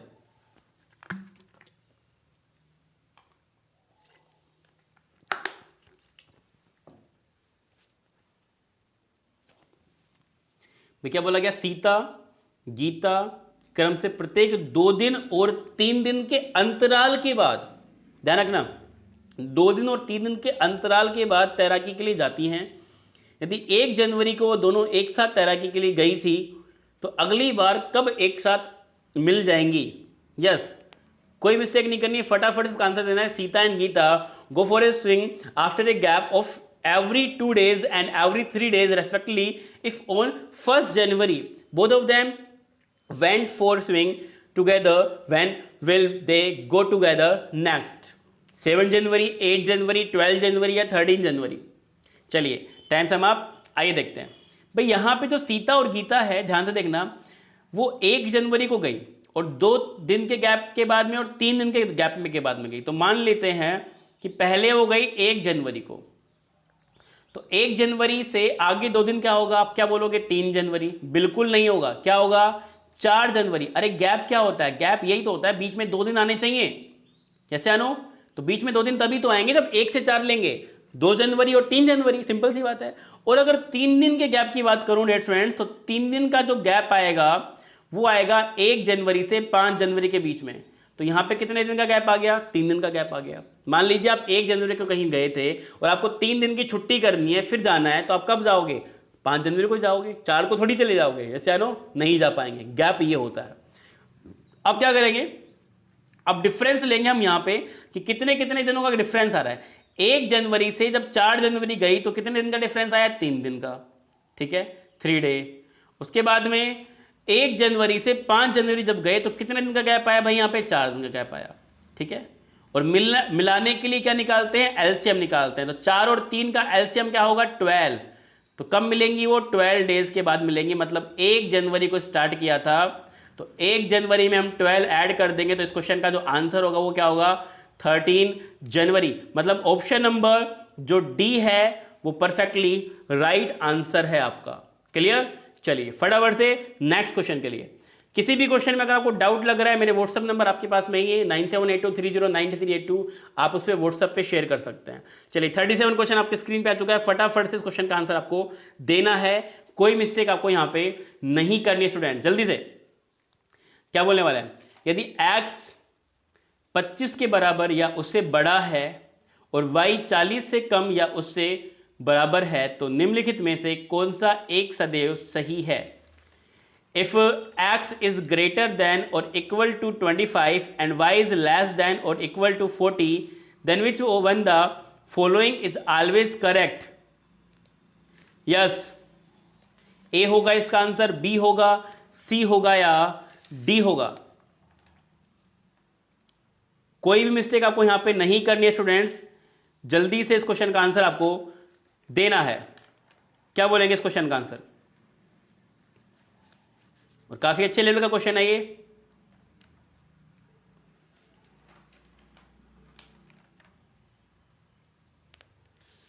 वेरी गुड वेरी गुड, काफी लोग आंसर कर रहे हैं। ग्रेट ग्रेट, शाबाश। इसी तरह मेहनत करते रहो, एक दिन सफलता आपको जरूर मिलेगी स्टूडेंट्स। ध्यान से डेली जो क्लासेस हो रही हैं हमारी, उन क्लासेस को लेते रहें और बस पढ़ाई अपनी कंटिन्यू रखें, क्योंकि बूंद बूंद से ही घड़ा भरता है। चलिए समय समाप्त हो गया, मैं क्वेश्चन को थोड़ा सा और बड़ा कर देता हूं। x is greater than and equal, x बड़ा है और बराबर है किससे? 25 के। और जो y है वो छोटा है, y is less than and equal to 40। y की जो वैल्यू आएगी वो 40 से क्या होगी? कम और बराबर होगी। मतलब 40 से स्टार्ट होके क्या होगी? 39 होगी। 39 के बाद में क्या होगी? 38 होगी।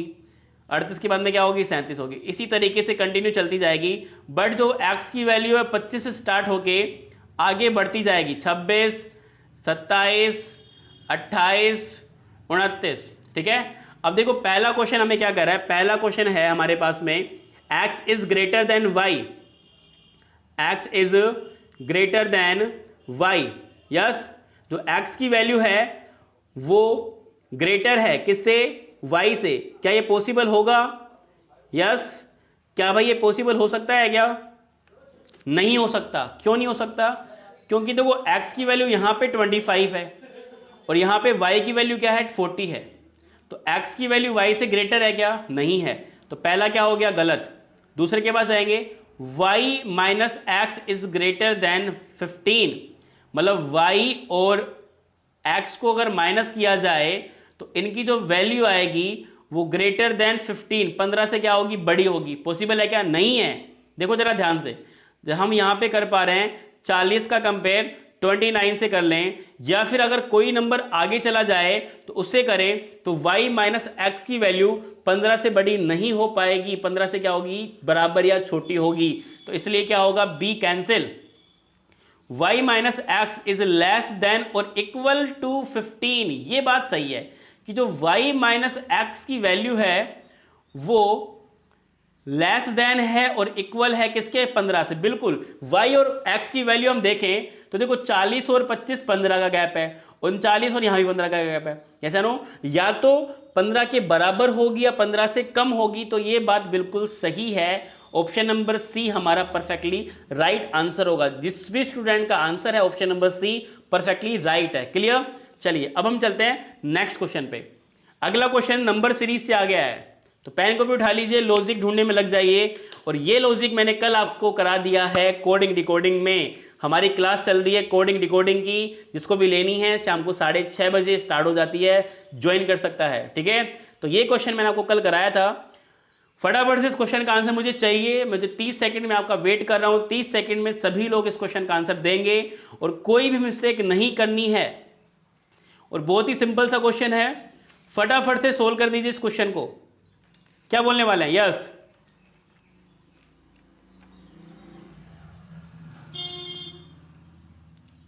74 होगा, 75 होगा, 76 होगा या 77 होगा इसका आंसर। चलिए समय समाप्त हो गया। आइए इस क्वेश्चन को सोल्व करते हैं। कलर वाइट ही लेते हैं क्योंकि वाइट में आपको अच्छे से दिख रहा होगा, क्योंकि मैं नहीं चाहता कि आपको जरा भी दिक्कत आए देखने में चीज़ों को। चलिए तो देखो फर्स्ट में क्या आ गया? 132, 132, 32 के बाद में क्या है? 129, 129। उसके बाद में क्या है भाई? उसके बाद में 142, 142 के बाद में क्या है? 117, 117 के बाद में क्या है? 106, 106 में बाद में क्या है? 93, और 93 के बाद में x मतलब फाइंड करना है। तो कंपेयर करेंगे भाई, यहां से यहां गए कितने का गैप है? हमने -3 किया। यहां से यहां गए तो कितने का गैप है? यहां पे गए -5। यहां से यहां गए कितने का गैप है? -7। यहां से यहां गए कितने गए? -11। यहां से यहां गए तो कितने गए? -13। तो अब ढूंढिए कि भाई ये जो 3 है, ये 5 है, ये 7 है, ये 11 है, ये 13 है, ये कैसा लॉजिक है? This is the prime number logic. Prime number क्या होते हैं? अभाज्य संख्याएं, ऐसी संख्याएं जिसमें या तो 1 से डिवाइड हो या खुद से डिवाइड हो, इट्स कॉल्ड प्राइम नंबर। तो कहां से स्टार्ट होते हैं? 2 से स्टार्ट होते हैं। बस ये किसने लिया? 3 से। 3 के बाद 5, 5 के बाद 7, 7 के बाद 11, 11 के बाद 13, 13 के बाद क्या होगा? 17। तो क्या लेंगे? 17। यस या नो? तो 93 - 17, 93 - 17 करेंगे तो आंसर आएगा 76 is right answer. Option number C perfectly right है। जिसका भी ऑप्शन नंबर सी है परफेक्टली राइट है। चलिए बिल्कुल भी टाइम वेस्ट नहीं करेंगे, आगे चलते हैं नेक्स्ट क्वेश्चन पे। अगला क्वेश्चन क्लॉक से आ गया है, क्लॉक से आ चुका है अगला क्वेश्चन आपका। फटाफट से देखिए क्लॉक के क्वेश्चन को।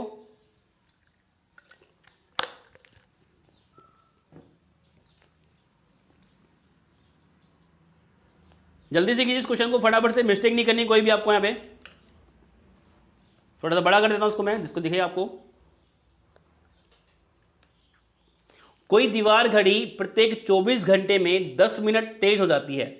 ए wall clock moves 10 minutes fast in every 24 hours. The clock was set right to show the correct time at 8 AM on Monday, when the clock show the time 6 PM on Wednesday. What is the correct time? Yes, आपको find करना है कि सही समय क्या है।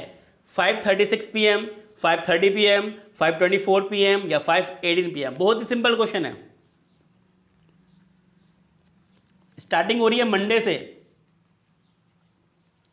सोमवार। Monday से स्टार्ट हो रहा है हम यहां पे 8 PM। अगर आपको लैंग्वेज में कोई इशू हो, अगर आपको हिंदी इंग्लिश कैसी भी लैंग्वेज में इशू हो तो मुझे प्लीज़ कमेंट कर देना। अपन उसी तरीके से क्लासेस आपके लिया करेंगे। बिकॉज कल एक बच्चे ने बोला था सर थोड़ा हिंदी में भी बोला करें, तो आज मैं थोड़ा सा हिंदी में ज़्यादा बोल रहा हूँ। तो अगर कोई इंग्लिश मीडियम का बच्चा उसको दिक्कत आ रही है, चीज़ समझ में नहीं आ रही है, तो बाइलैंग्वेज लेके चलेंगे। किसी का भी लॉस नहीं होना चाहिए। क्लियर?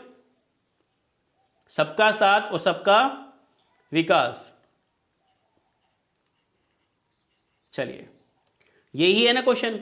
मंडे से वेडनेसडे गया, मंडे 8 AM से वेडनेसडे 6 PM। बड़ा ही सिंपल सा क्वेश्चन है भाई। हर 24 घंटे में कितना तेज हो रही है? 10 मिनट तेज हो रही है। यही क्वेश्चन है ना, 10 मिनट तेज हो रही है। तो यहां से यहां तक निकाल लो ना, कितने घंटे हो गए? 58 घंटे हो गए। सिंपल सी बात है। कैसे होगा 58? देखो मंडे 8 PM से ट्यूसडे 8 PM 24 घंटे। ट्यूसडे 8 PM से वेडनेसडे 8 PM 24 48 घंटे। तो ये हो गए 48 हो गए। अब बुधवार सुबह 8 बजे से बुधवार साय 6 बजे कितने हो गए? 10 घंटे। 48 + 10 58। तो इसको मैं इस तरीके से लिख लूं क्या कि भाई 24 घंटे में 10 मिनट, फिर 24 घंटे में 10 मिनट तेज हो गई। भाई हिसाब किताब कितने का करना है? अब 10 घंटे का ही तो करना है। जैसे नो 10 घंटे का हिसाब किताब कर लो, 10/24 × 10 मिनट। जैसे नो भाई अगर 24 घंटे में 10 मिनट तेज होती है तो 10 घंटे का निकालेंगे तो 10 घंटे बटा 24 घंटे, जैसे नो 24 घंटे गुणा 10 मिनट। इसको कैंसिल आउट करेंगे तो अप्रोक्सीमेट जो वैल्यू आएगी आपकी वो मिनट आएगी 4 मिनट कुछ सेकेंड। तो कुछ सेकंड को तो छोड़ दो और किसको ले लो? 4 मिनट को ले लो। क्या आ गया? 24 मिनट क्या हो गई? वो तेज हो गई। क्या निकालना है? सही समय। घड़ी तेज चल रही है तो क्या करेंगे? कम करेंगे। क्या करेंगे? कम करेंगे। तो 6 में से हम 24 मिनट क्या कर देंगे? कम कर देंगे। हम क्या कर देंगे? 6 में से 24 मिनट क्या कर देंगे? कम कर देंगे। तो जो फाइनल आंसर निकल के आएगा आपका वो आएगा 5:36। ऑप्शन नंबर कौन सा? Option number A is the right answer. दोबारा समझाता हूं, हमारी यात्रा शुरू हुई थी मंडे से सुबह 8 बजे से, खत्म कहां हो रही है? वेडनेसडे शाम को 6 बजे। तो मंडे 8 से वेडनेसडे 6 के बीच में 58 घंटे होते हैं। हमें पता है 24 घंटे में 10 मिनट, 24 में 10 तो 48 में कितनी हो गई? 20 मिनट हो गई। हमने 48 मिनट का हिसाब किताब कर दिया कि भाई 48 मिनट में कितनी हो गई? 10 + 10 20 हो गई। अब किसका करना था? बचे हुए 10 घंटे। तो बचे हुए 10 घंटे का हिसाब किताब यहां कर दिया। कितना निकल के आया था? 4 मिनट निकल के आया। तो 20 + 4 24, 24 मिनट कम करेंगे किसमें? 6 में से। 6 में से 24 कम करेंगे तो आंसर क्या आएगा? 5:36। Option number A is right answer, जिसका भी ए है परफेक्टली राइट है। क्लियर? आइए अब चलते हैं नेक्स्ट क्वेश्चन पे। क्वेश्चन नंबर 51 है, सीरीज से आया हुआ है। हमें फाइंड करना है कि what the x in sequence, मतलब यहाँ पे जो एक्स है यहाँ पे हमें फाइंड करना है कि एक्स की जगह क्या आएगा। फटाफट से सोल्व कीजिए इस क्वेश्चन को। क्या बोलने वाले इस क्वेश्चन का आंसर? 48 होगा, 64 होगा, 125 होगा या 256 होगा। बहुत ही आसान क्वेश्चन है, तो जल्दी से हमें इस क्वेश्चन का आंसर फाइंड करना है कि क्या बोलने वाले हैं। यस, ध्यान से देखिए, सीरीज जो हमें क्वेश्चंस दिख रहे हैं यहाँ पे सीरीज में, ये सारे स्क्वायर हैं। जैसे लो ये जितनी भी सीरीज है स्टूडेंट्स, जैसे हम बात करें 4 की, ये 2 का स्क्वायर है। जैसे लो उसके बाद हम बात करें 196 की, ये कितने का स्क्वायर है? ये हमारा 14 का स्क्वायर है, 14 का स्क्वायर है। 16 की बात करें ये हमारा 4 का स्क्वायर है। उसके बाद में 144 ये 12 का स्क्वायर है। उसके बाद में 36 की बात करें ये 6 का स्क्वायर है। 100 की बात करें तो ये 10 का स्क्वायर है। 64 की बात करें तो 8 का स्क्वायर है। इसके बाद क्या आएगा ये फाइंड करना है। तो देखिए जरा ध्यान से, सीरीज चल रहा है। देखो 14 से 144 मतलब 14 के स्क्वायर से कितना हो गया? 12 का स्क्वायर। फिर 12 के स्क्वायर से क्या हो गया? 10 का स्क्वायर। फिर 10 के स्क्वायर से क्या हो गया? 8 का स्क्वायर। तो 8 का स्क्वायर क्या होता है? 64 is right answer. Option number B is right answer, जिसका भी बी है परफेक्टली राइट आंसर है। क्लियर? चलिए फटाफट से नेक्स्ट क्वेश्चन पे चलते हैं। नेक्स्ट क्वेश्चन अपना आया हुआ है वेन डायग्राम से। फटाफट से फाइंड कीजिए इस क्वेश्चन को। In a group of 15 people 7 can read French and 8 can read English while 3 of them can read neither of these two languages. The number of people who can read actually the one language. किसी समूह में 15 व्यक्ति हैं जिनमें से 7 French पढ़ सकते हैं, 8 अंग्रेजी पढ़ सकते हैं, जबकि 3 दोनों भाषाओं में से कोई भी भाषा नहीं पढ़ सकते हैं। कितने व्यक्ति यथार्थ एक भाषा पढ़ सकते हैं? तो हमें ये फाइंड करना है कि कितने लोग सिंगल लैंग्वेज पढ़ सकते हैं। फटाफट से जल्दी से इसका आंसर चाहिए मुझे। क्या बोलने वाले हैं जल्दी से? 3 कुछ भी नहीं पढ़ते हैं, ध्यान रखना। तो 15 में से 3 को तो पहले हमें रिमूव कर देना है। फटाफट से बताइए क्या बोलेंगे इसका आंसर। टोटल 15 है हमारे पास में, 15 में से 3 तो भाई कोई भी भाषा नहीं पढ़ता, तो क्या बोलेंगे भाई टोटल कितने हैं? 12 हैं। तो अगर हम बात करें फ्रेंच की, तो फ्रेंच कितने पढ़ते हैं? भाई फ्रेंच पढ़ते हैं 7। उसके बाद में बात करें इंग्लिश की, इंग्लिश कितने पढ़ते हैं? 8 पढ़ते हैं। तो 7 फ्रेंच पढ़ते हैं, 8 इंग्लिश पढ़ते हैं।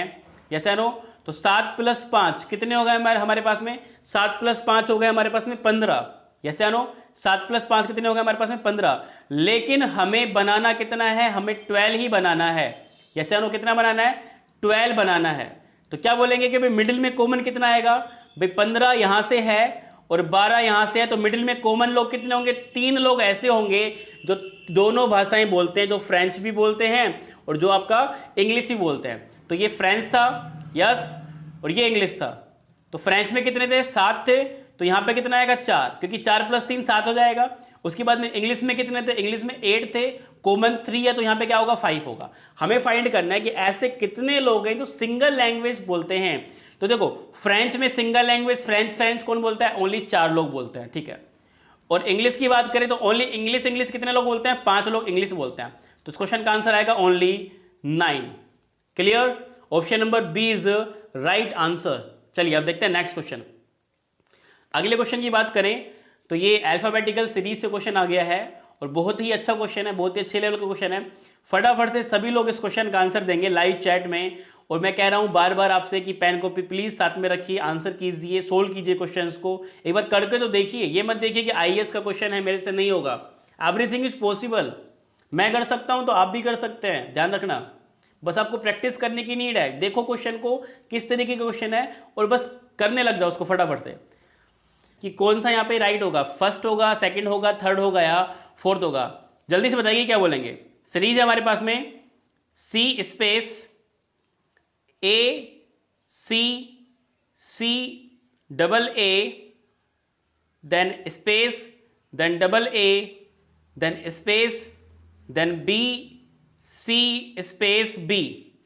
तो सबसे पहले क्या करते हैं? सबसे पहले काउंट करते हैं कि टोटल कितने हैं। तो यहां पे हम टोटल देख पा रहे हैं, टोटल है देखो 1 2 3 4 5 6 7 8 9 10 11 12 13 14 15 15 है। तो 15 को हम यहां पे तोड़ लेते हैं 3 या 5 में। तो एक बार हम 5 में तोड़ के देखते हैं। देखो 3 + 2 5, 3 + 2 5 और 3 + 2 5। क्लियर?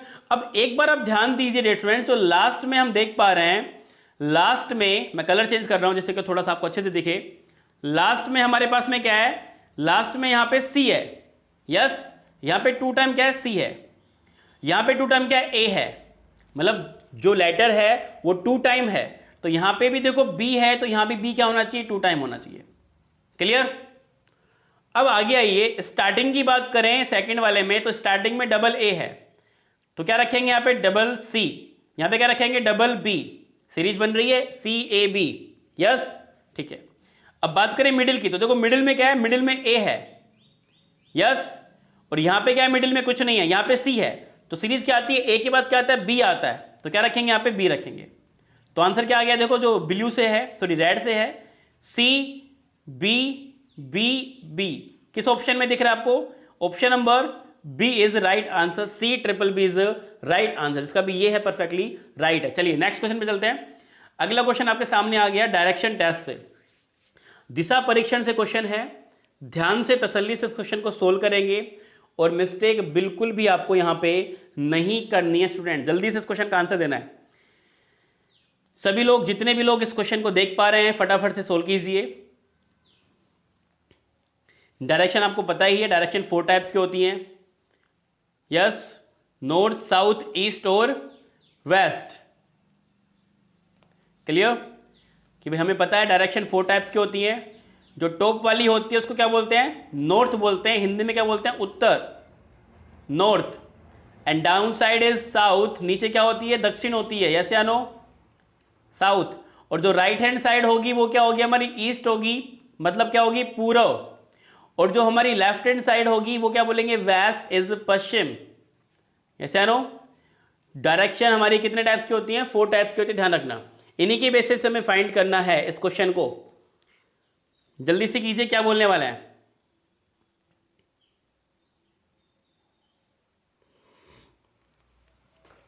कि ए अपने घर से प्रारंभ कर पूर्व में गया, छोटा सा हम यहां पे, ठीक है। तो ये जो पॉइंट होता है इसको बोलते हैं स्टार्टिंग पॉइंट, प्रारंभिक बिंदु बोलते हैं इसको, ठीक है।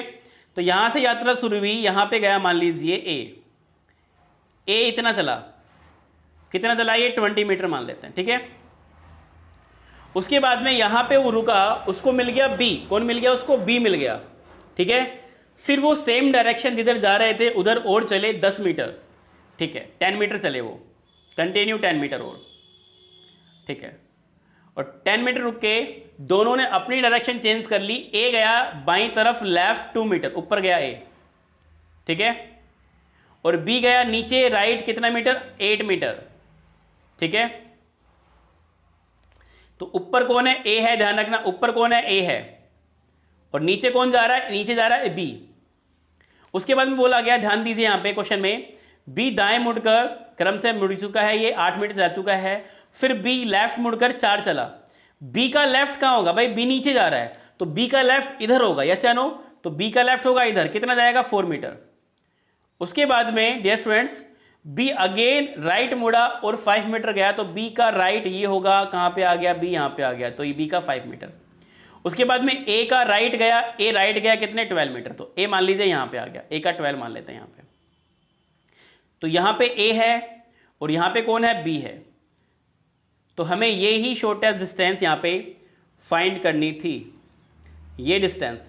तो ये डिस्टेंस फाइंड करनी है तो एक ट्राइंगल बनेगा, देखो ये वाला, ये ट्राइंगल आपका बनाना पड़ेगा, जिसमें आपको ये वाली डिस्टेंस पता होनी चाहिए और आपको ये वाली डिस्टेंस पता होनी चाहिए, तब जाके इस क्वेश्चन का सॉल्यूशन निकल जाएगा।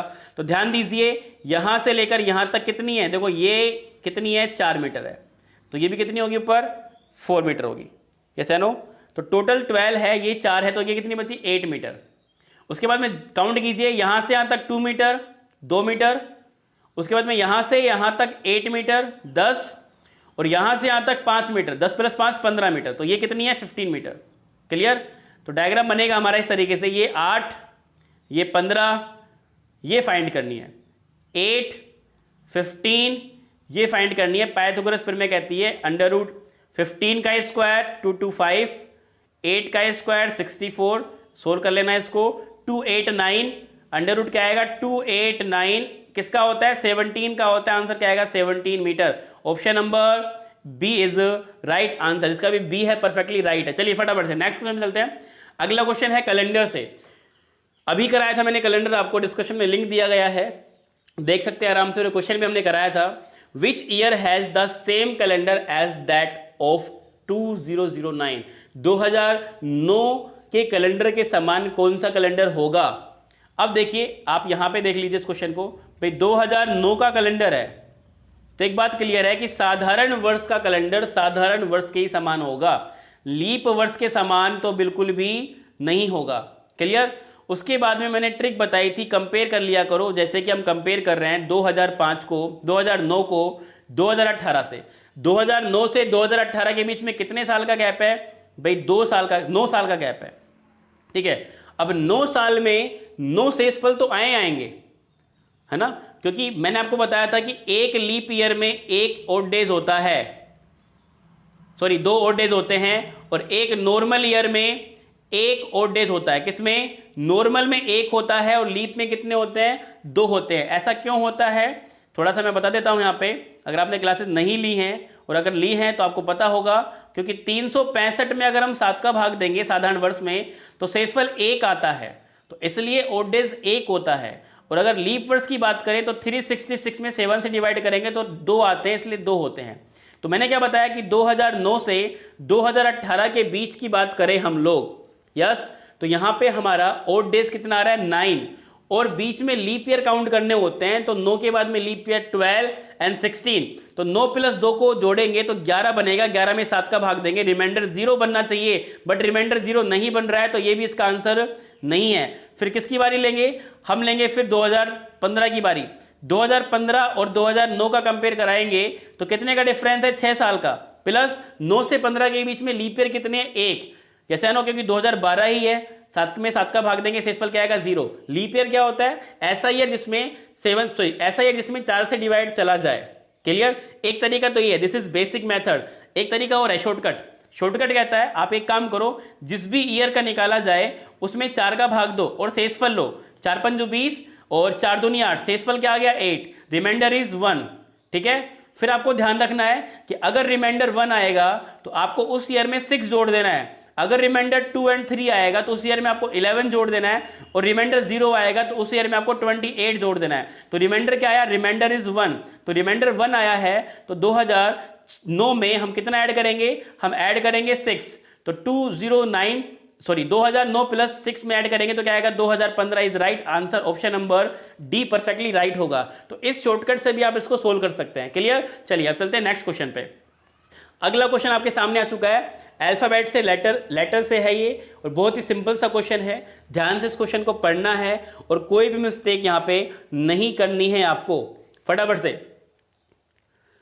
30 सेकंड का टाइम है, फटाफट से 30 सेकंड में इस क्वेश्चन का सॉल्यूशन दीजिए लाइव चैट में। क्या बोलेंगे इस क्वेश्चन का आंसर हम?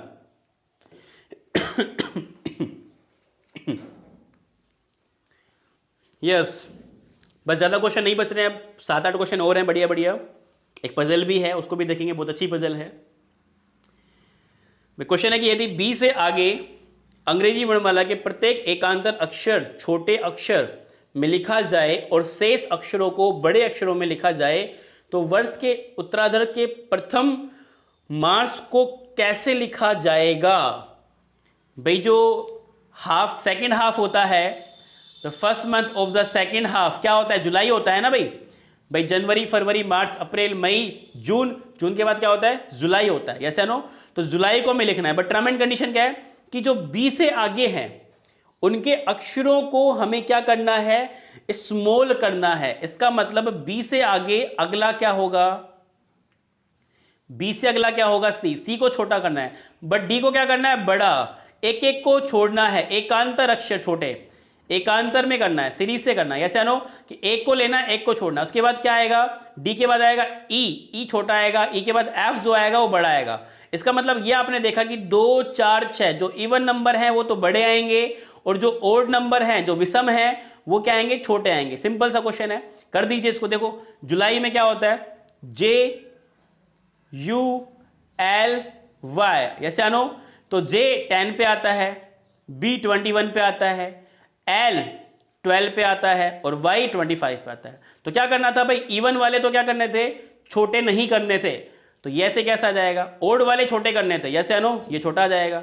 उसके बाद में आपके बात करें मैं, L ओड है या इवन है? इवन है। सम है, सम क्या होगा? बड़ा रहेगा। ये क्या है भाई? विषम है, तो ये छोटा हो जाएगा। तो जिस भी ऑप्शन में ये है परफेक्टली आपका क्या है? आंसर राइट है। तो ढूंढे किस ऑप्शन में दिख रहा है आपको? ऐसा आपको दिख रहा होगा ऑप्शन नंबर ए में। Option number A perfectly right answer. देखो जे बड़ा है, यू छोटा है, एल बड़ा है, वाई छोटा है, तो option number A perfectly right answer. Clear? चलिए अब चलते हैं नेक्स्ट क्वेश्चन पे। अगला क्वेश्चन, यस, सीरीज से क्वेश्चन है, और बहुत नहीं, सीरीज से क्वेश्चन नहीं है ये डिफरेंट टाइप का क्वेश्चन है ये। इसमें टर्म एंड कंडीशन दी गई है कि अनुक्रमांक 5, 1, 5, 7, 3, 5, 7, 4, 3, 5, 7 में से ऐसे कितने 5 हैं? ध्यान रखना, ऐसे कितने 5 हैं जिनके ठीक पहले 3 नहीं होना चाहिए किंतु बाद में क्या होना चाहिए? 7 होना चाहिए। इस तरीके का पैटर्न आपको ढूंढना है जहां पे 3 नहीं हो, क्या हो? 7 हो। तो देखो 5 से पहले 3 नहीं है, 7 है, एक सीरीज तो ये बन गई। सॉरी, 5 से पहले 3 नहीं है, 7 है, परफेक्टली सही है। 5 से पहले 3 है, 7 भी है, तो ये कंडीशन फॉलो नहीं होगी। उसके बाद में 5 से पहले 3 है, ये भी नहीं होगा, तो क्या बोलेंगे? ओनली एक पेयर ऐसा बन रहा है। Option number A is right answer. चलिए अब चलते हैं नेक्स्ट क्वेश्चन पे। अगला क्वेश्चन आपका हो चुका है ये वाला। अब ये क्वेश्चन आपका आ चुका है 71 ब्लड रिलेशन से। ब्लड रिलेशन का क्वेश्चन है, ध्यान से तसल्ली से इस क्वेश्चन को सोल्व करना है, कोई मिस्टेक नहीं करनी है। मैं इस क्वेश्चन के लिए आपको दे रहा हूं 30 सेकंड का टाइम। 30 सेकंड में इस क्वेश्चन को सोल्व कर दीजिए और आंसर दीजिए सभी लोग लाइव चैट में कि हम क्या बोलेंगे इस क्वेश्चन का आंसर, जल्दी से।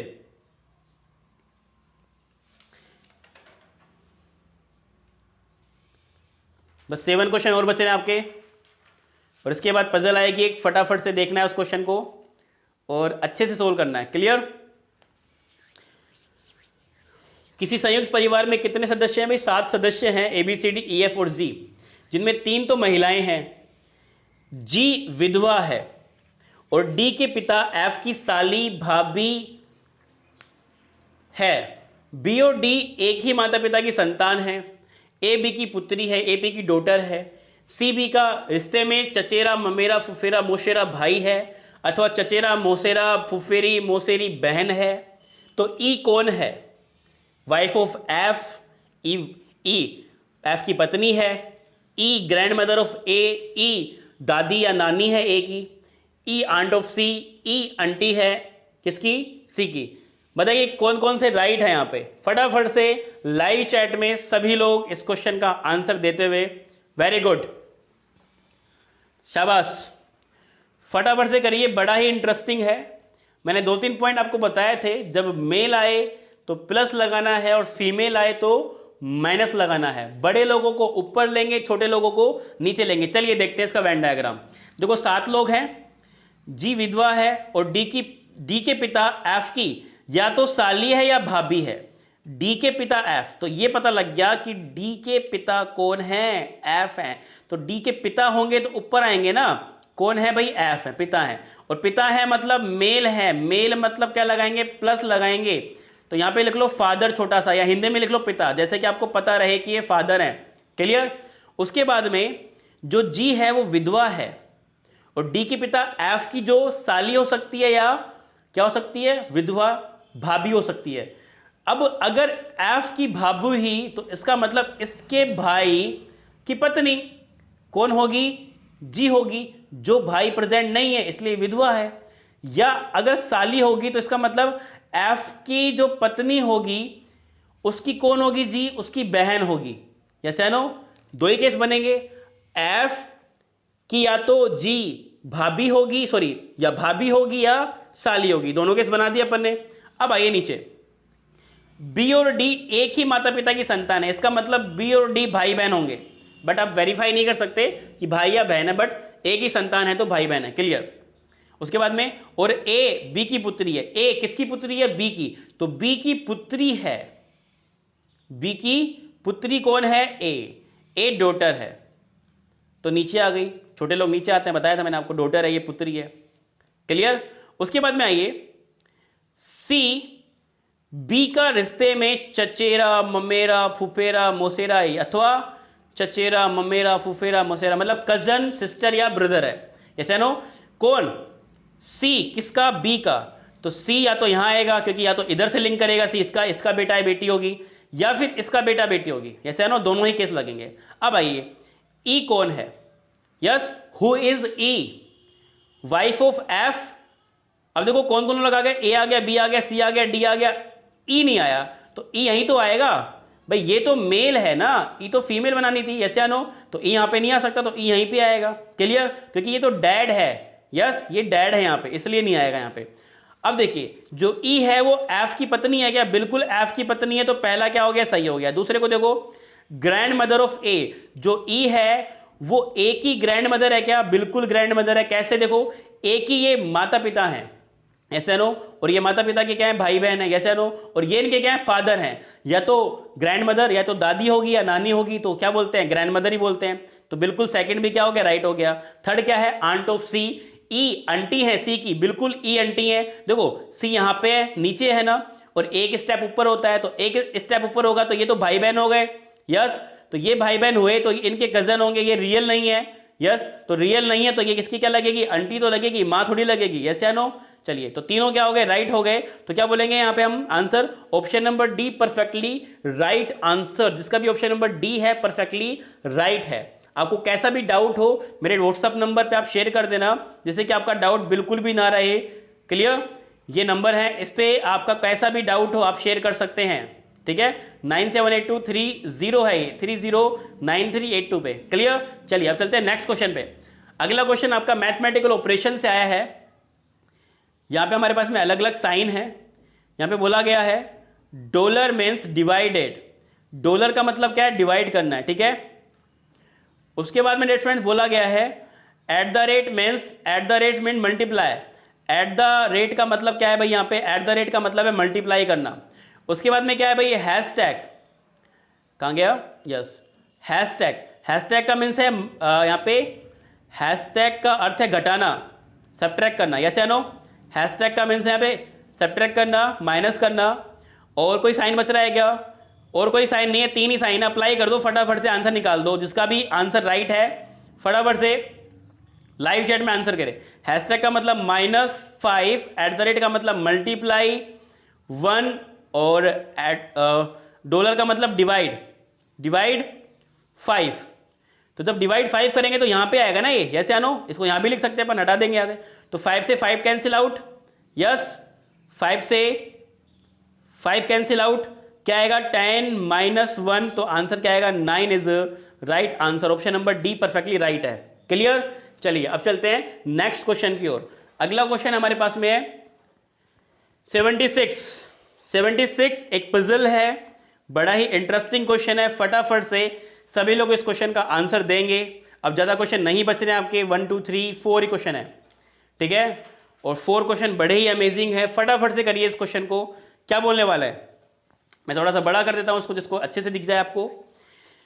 भाई यहाँ पे निम्नलिखित आपको इंफॉर्मेशन पढ़नी है। 6 स्टूडेंट हैं, ABCDEF, और यहाँ पे जिनके अलग अलग टेस्ट हो रहे हैं, ठीक है, अलग अलग टेस्ट में सबके अलग अलग मार्क्स आ रहे हैं। तो बोला गया है या तो C का या F का प्राप्तांक अधिक है। इसका मतलब कंफर्म नहीं है, दोनों ही सही हो सकते हैं।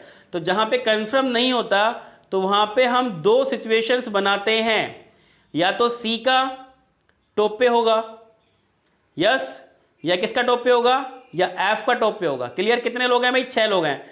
तो देखो 1 यहां पे आ गया, उसके बाद में 2 यहां पे आ जाएगा, 3 यहां पे आ जाएगा, 4 यहां पे आ जाएगा, 5 यहां आ जाएगा, 6 आ जाएगा, ठीक है। देखो 1 2 3 4 5 6। क्लियर? अब आगे बढ़ो, एक एक लाइन को पढ़ना। C का या F का प्राप्तांक अधिकतम है।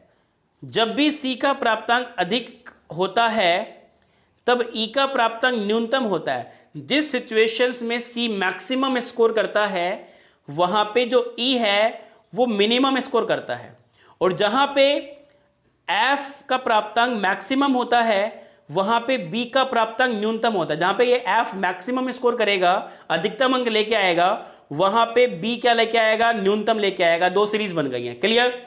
उसके बाद आइए आगे। उसके बाद बोला गया सभी परीक्षा में उन्हें अलग अलग अंक प्राप्त होते हैं। D का प्राप्तांक A के प्राप्तांक से अधिक है। अब मैं यहां लिख रहा हूं D का जो प्राप्तांक है वो A के प्राप्तांक से अधिक है। इसका मतलब D ऊपर होगा, A नीचे होगा, ठीक है। उसके बाद क्या बोला गया? लेकिन वो निकटतम प्रश्न, मतलब निकटतम है, बिल्कुल सही बात है। A का प्राप्तांक B के प्राप्तांक से अधिक है। अब जो A है वो किससे अधिक है? वो B से अधिक है, तो A B से ऊपर आएगा। और लास्ट पॉइंट है C का प्राप्तांक A के प्राप्तांक से अधिक है। जो C का स्कोर है वो A से मैक्सिमम है। तो देखो D और A को तो कंटिन्यू बैठाना ही था, तो C को बीच में सेट नहीं कर सकते बिकॉज क्वेश्चन में बोला गया है। और यहां पे ये भी बोला गया है कि C का मैक्सिमम है, किससे? A से। तो C का कहां आएगा? ऊपर आएगा। तो एक सीरीज ये भी बन गई, CDAB। लिख लो यहां पे CDAB, ठीक है। इस सीरीज को हम कहीं बैठा सकते हैं अकॉर्डिंग टू क्वेश्चन। आइए अब क्वेश्चन को पढ़ते हैं। दोनों सिचुएशन ठीक है, पढ़िए। यदि F योग्यता क्रम में दूसरे स्थान पर आता है तो B का स्थान क्या होगा? अगर F का रैंक सेकंड हो तो इसका मतलब F का रैंक फर्स्ट तो हो नहीं सकता, मतलब ये वाली कंडीशन फेल होगा यहां पे। तो हमें कौन सी कंडीशन लेनी पड़ेगी? हमें फर्स्ट कंडीशन लेनी पड़ेगी। अब देखिए ध्यान से यहाँ पे आप कि अगर यहां पे बोला गया है कि जो F है वो सेकंड रैंक पे आएगा, इसका मतलब फर्स्ट रैंक पे नहीं आएगा। यहां पे हमें कौन सी कंडीशन फॉलो करनी पड़ेगी? फर्स्ट फॉलो करनी पड़ेगी, सेकंड फॉलो नहीं होगी, बिकॉज सेकंड कंडीशन में F फर्स्ट पे है। और यहां पे क्या बोला गया है 76 क्वेश्चन में कि जो F है वो सेकंड पे आएगा। कहां पे आएगा? सेकंड पे। तो F को सेकंड पे रख देंगे, ठीक है। अब बाकी के लोग जो CDAB हैं बच रहे हैं उनको सेट करना पड़ेगा। तो ध्यान से देखिए, C तो पहले से सिटिंग है, C के बाद क्या आएगा? D, तो यहां पे क्या आएगा? D के बाद क्या आएगा? A के बाद क्या आएगा? B। खत्म, क्वेश्चन खत्म। क्या पूछा गया? B का रैंक, B की पोजीशन पूछी गई है। तो B की पोजीशन कितने नंबर पे है भाई? B की पोजीशन हमारी ऊपर से चेक करेंगे, नीचे से चेक करेंगे? भाई ऊपर से आएगी ऐसा नो 1 2 3 4 5 रैंक 6 रैंक, तो B की पोजीशन 5 रैंक पे है। क्लियर? तो option number C perfectly right है। अब देखते हैं नेक्स्ट क्वेश्चन। सेम इसी पैटर्न पे क्वेश्चन है, ध्यान से पढ़िए पहले इस क्वेश्चन को। 77 क्वेश्चन को देखिए ध्यान से। यदि B का प्राप्तांक न्यूनतम हो तो C का रैंक फाइंड करना है, C की पोजीशन फाइंड करनी है। अब B कहां होना चाहिए? B नीचे होना चाहिए, यस या नो? ध्यान रखना, B कहां होगा? नीचे होगा, और C की पोजीशन फाइंड करनी है। तो देखिए B अगर नीचे होगा तो मतलब कौन सी कंडीशन फॉलो होगी? सेकंड वाली कंडीशन फॉलो होगी। देखो B यहां पे नीचे, यहीं पे है, यस या नो? B नीचे है तो बाकी लोग कहां रखेंगे? देखो B को मैं रख सकता हूं C D, उसके बाद में A। एक तो C की रैंक 2 आ सकती है, और भाई C को यहां पे तो रख सकता हूं, C D A और B यहां ऑलरेडी है लास्ट में। तो क्या बोल सकते हैं भाई? सेकंड रैंक भी हो सकती है और थर्ड रैंक भी हो सकती है, दोनों ही कंडीशन यहां पे लग रही हैं। तो क्या बोलेंगे इस क्वेश्चन का आंसर? हम इस क्वेश्चन का आंसर बोलेंगे option number D is right answer, second और थर्ड, बिकॉज वहां पे दोनों ही केस परफेक्टली राइट हैं, क्योंकि ई के लिए कोई जगह वहां पे बोली नहीं गई है, इसलिए। क्लियर? चलिए अब चलते हैं नेक्स्ट क्वेश्चन पे। अगला क्वेश्चन आपके सामने आ चुका है, ध्यान से देखिए इस क्वेश्चन को। सेकंड लास्ट क्वेश्चन है, इसके बाद बस 80 क्वेश्चन है, फिर फिनिश। ये फटाफट से बताइए इस क्वेश्चन का आंसर क्या बोलने वाला है, जल्दी से बताइए। क्वेश्चन है हमारे पास में, कंपेयर किया गया है निम्नलिखित कथनों में, S1 और S2 को पढ़िए और उनके बाद आने वाले 2 प्रश्न उत्तरों को उत्तर देना आपको फटाफट से।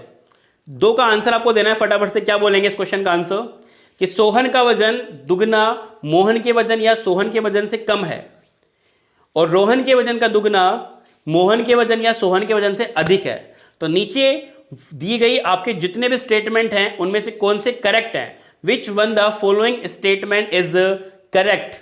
और ये सारे क्वेश्चन 2.5 मार्क्स के हैं, 2.5 मार्क्स के हैं। यहां पे नेगेटिव मार्किंग 1/3 रहती है, ध्यान रखना आपको 1/3 नेगेटिव मार्किंग रहती है।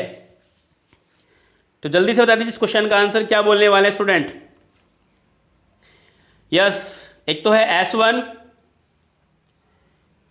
और जो सेकंड है वो आपका S2, ठीक है। दोनों में आपको कंपेयर करना है, सोहन के वजन का दुगना मोहन के वजन का या रोहन के वजन से कम है, ठीक है। और दूसरा है रोहन के वजन का दुगना मोहन के वजन या सोहन के वजन से अधिक है। दोनों को कंपेयर करके फटाफट से आंसर आपको लाइव चैट में सभी को देना है, जल्दी से क्या बोलेंगे। चलिए, तो पहली कंडीशन है सोहन के वजन का दुगना। किसके वजन का दुगना भाई, किसकी बात हो रही है यहां पे? सोहन की बात हो रही है S1 में, सोहन, ठीक है। सोहन के जो वजन का दुगना है, मतलब 2S लिख देता हूं, सोहन के वजन का दुगना मोहन के वजन से कम है। मोहन के वजन से क्या है? कम है। तो यहां पे कौन है? मोहन। और किससे कम है? सोहन के वजन का दुगना रोहन से भी कम है क्या? बिल्कुल, सोहन के वजन का दुगना मोहन के वजन या सोहन के वजन से कम है, तो रोहन के वजन से भी क्या है? कम है। तो पहली कंडीशन तो ये है। दूसरी कंडीशन है S2 में कि रोहन के वजन का दुगना, किसके वजन के दुगना? R से डिनोट कर रहा हूं रोहन को, रोहन के वजन का दुगना मोहन के वजन या सोहन के वजन से अधिक है, इससे अधिक है। किसके वजन से? मोहन के वजन से भी अधिक है, और रोहन के भी सोहन के वजन से भी अधिक है। रोहन के वजन का दुगना मोहन के वजन और सोहन के वजन से अधिक है। फटाफट से देखिए अब इसको। पहला देखिए, पहला क्या कह रहा है?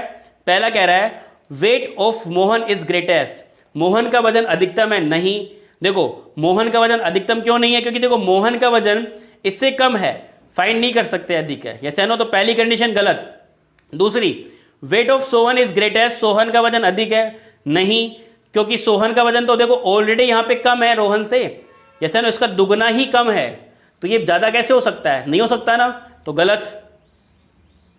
उसके बाद में तीसरा देखिए, wait of Rohan is greatest, Rohan का वजन अधिकतम है। अरे रोहन का वजन अधिकतम कैसे हो सकता है जब रोहन के वजन का दुगना इससे अधिक है? तो रोहन का एक्चुअल वजन कितना है पता है क्या आपको? नहीं पता ना, तो ग्रेटेस्ट फाइंड नहीं कर सकते, एक्चुअल वैल्यू नहीं है यहाँ पे। तो तीसरा भी क्या हो गया? गलत हो गया। तो क्या आएगा इसका आंसर? ऑप्शन नंबर डी, कि निर्धारित नहीं किया जा सकता। Option number D perfectly right है। क्लियर? चलिए अब चलते हैं आज के अंतिम क्वेश्चन पे स्टूडेंट। अंतिम क्वेश्चन आपके पास आ चुका है, इसी कॉन्सेप्ट का क्वेश्चन है। फाइंड करना है आपको निम्नलिखित में से कौन सा सही है, निम्नलिखित में से कौन सा सही है, ये फाइंड आपको करना है। जल्दी से आपको बताना है weight of Mohan is least, Mohan का वजन न्यूनतम है। मोहन का वजन न्यूनतम है क्या? देखिए इधर देखिए, मैंने आपको बताया था अभी, ये रहा मोहन और ये रहा मोहन। यहां पे तो मोहन का वजन ज्यादा है, इसके डबल से भी ज्यादा है, तो सबसे न्यूनतम तो नहीं है। तो पहला तो क्या हो गई? पहली बात गलत हो गई, यस या नो? पहली बात क्या हो गई? गलत हो गई, फर्स्ट रॉन्ग। अब सेकंड की बात करेंगे। सेकंड है weight of Sohan is least, Sohan का वजन सबसे कम है। इसको चेक करेंगे, आइए। सोहन का वजन सबसे कम है, ठीक है। अब ये सोहन को चेक करते हैं। देखो सोहन को देखें हम यहाँ पे, तो सोहन इससे भी कम है, रोहन के दुगने से भी कम है सोहन, ठीक है। और क्या है सोहन, सोहन का दुगना रोहन से भी कम है, सोहन का दुगना मोहन से भी कम है। इसका मतलब सोहन का जो वजन है सबसे कम है, क्योंकि सोहन सिंगल भी यहां पे देखा जाए तो सिंगल भी रोहन से कम है और डबल भी रोहन और मोहन से कम है। इसका मतलब सोहन का वजन सबसे न्यूनतम है। मतलब ऑप्शन नंबर बी परफेक्टली क्या होगा, आपका राइट आंसर होगा। अगला देखिए option number C, weight of Rohan is least, Rohan का वजन सबसे न्यूनतम होगा। देखिए ध्यान से, रोहन का वजन सबसे न्यूनतम कैसे हो सकता है, रोहन का वजन तो मोहन से ज्यादा है, ऐसा नो, रोहन का वजन सोहन के दुगने से ज्यादा है, तो न्यूनतम नहीं हो सकता है। और अंतिम देखेंगे किसका वजन न्यूनतम है यह निर्धारित नहीं कर सकता, नहीं निर्धारित कर सकते हैं। किसका, हमने फाइंड कर चुके हैं, option number B perfectly right answer. तो डियर स्टूडेंट्स ये थे हमारे IAS प्री 2019 के CSAT के पेपर। आई होप आपको समझ में आ गए होंगे। आपको कोई भी दिक्कत हो तो ये मेरे WhatsApp नंबर आपको स्क्रीन पे दिख रहे होंगे, आप उन पे अपनी फ़ोटो क्लिक करें और मुझे शेयर करें। इसी तरीके से हम आपके लिए इसी तरीके से पेपर लाते रहेंगे, डिफरेंट एग्जाम के, RAS के भी लाएंगे, SSC के भी लेके आएंगे, रेलवे के भी लेके आएंगे। बस आप बने रहिए, डेली क्लासेस लीजिए, अच्छे से पढ़ते रहिए। और इन क्लासेस के अगर आपको PDF चाहिए तो आप मुझे टेलीग्राम चैनल पर ज्वाइन कर सकते हैं, डिस्क्रिप्शन में मैंने लिंक दे रखा है। और सैटरडे को आपकी इसी तरीके की एक मैराथन क्लास हम लेके आ रहे हैं, जिसमें हम पढ़ाने वाले हैं कैलेंडर प्लस 50 क्वेश्चन। कैलेंडर तो कॉन्सेप्ट रहेगा, उसके साथ से 50 क्वेश्चन भी कराने वाले हैं। तो आज के लिए इतना ही। थैंक यू सो मच, खुश रहिए, मुस्कुराते रहिए, धन्यवाद।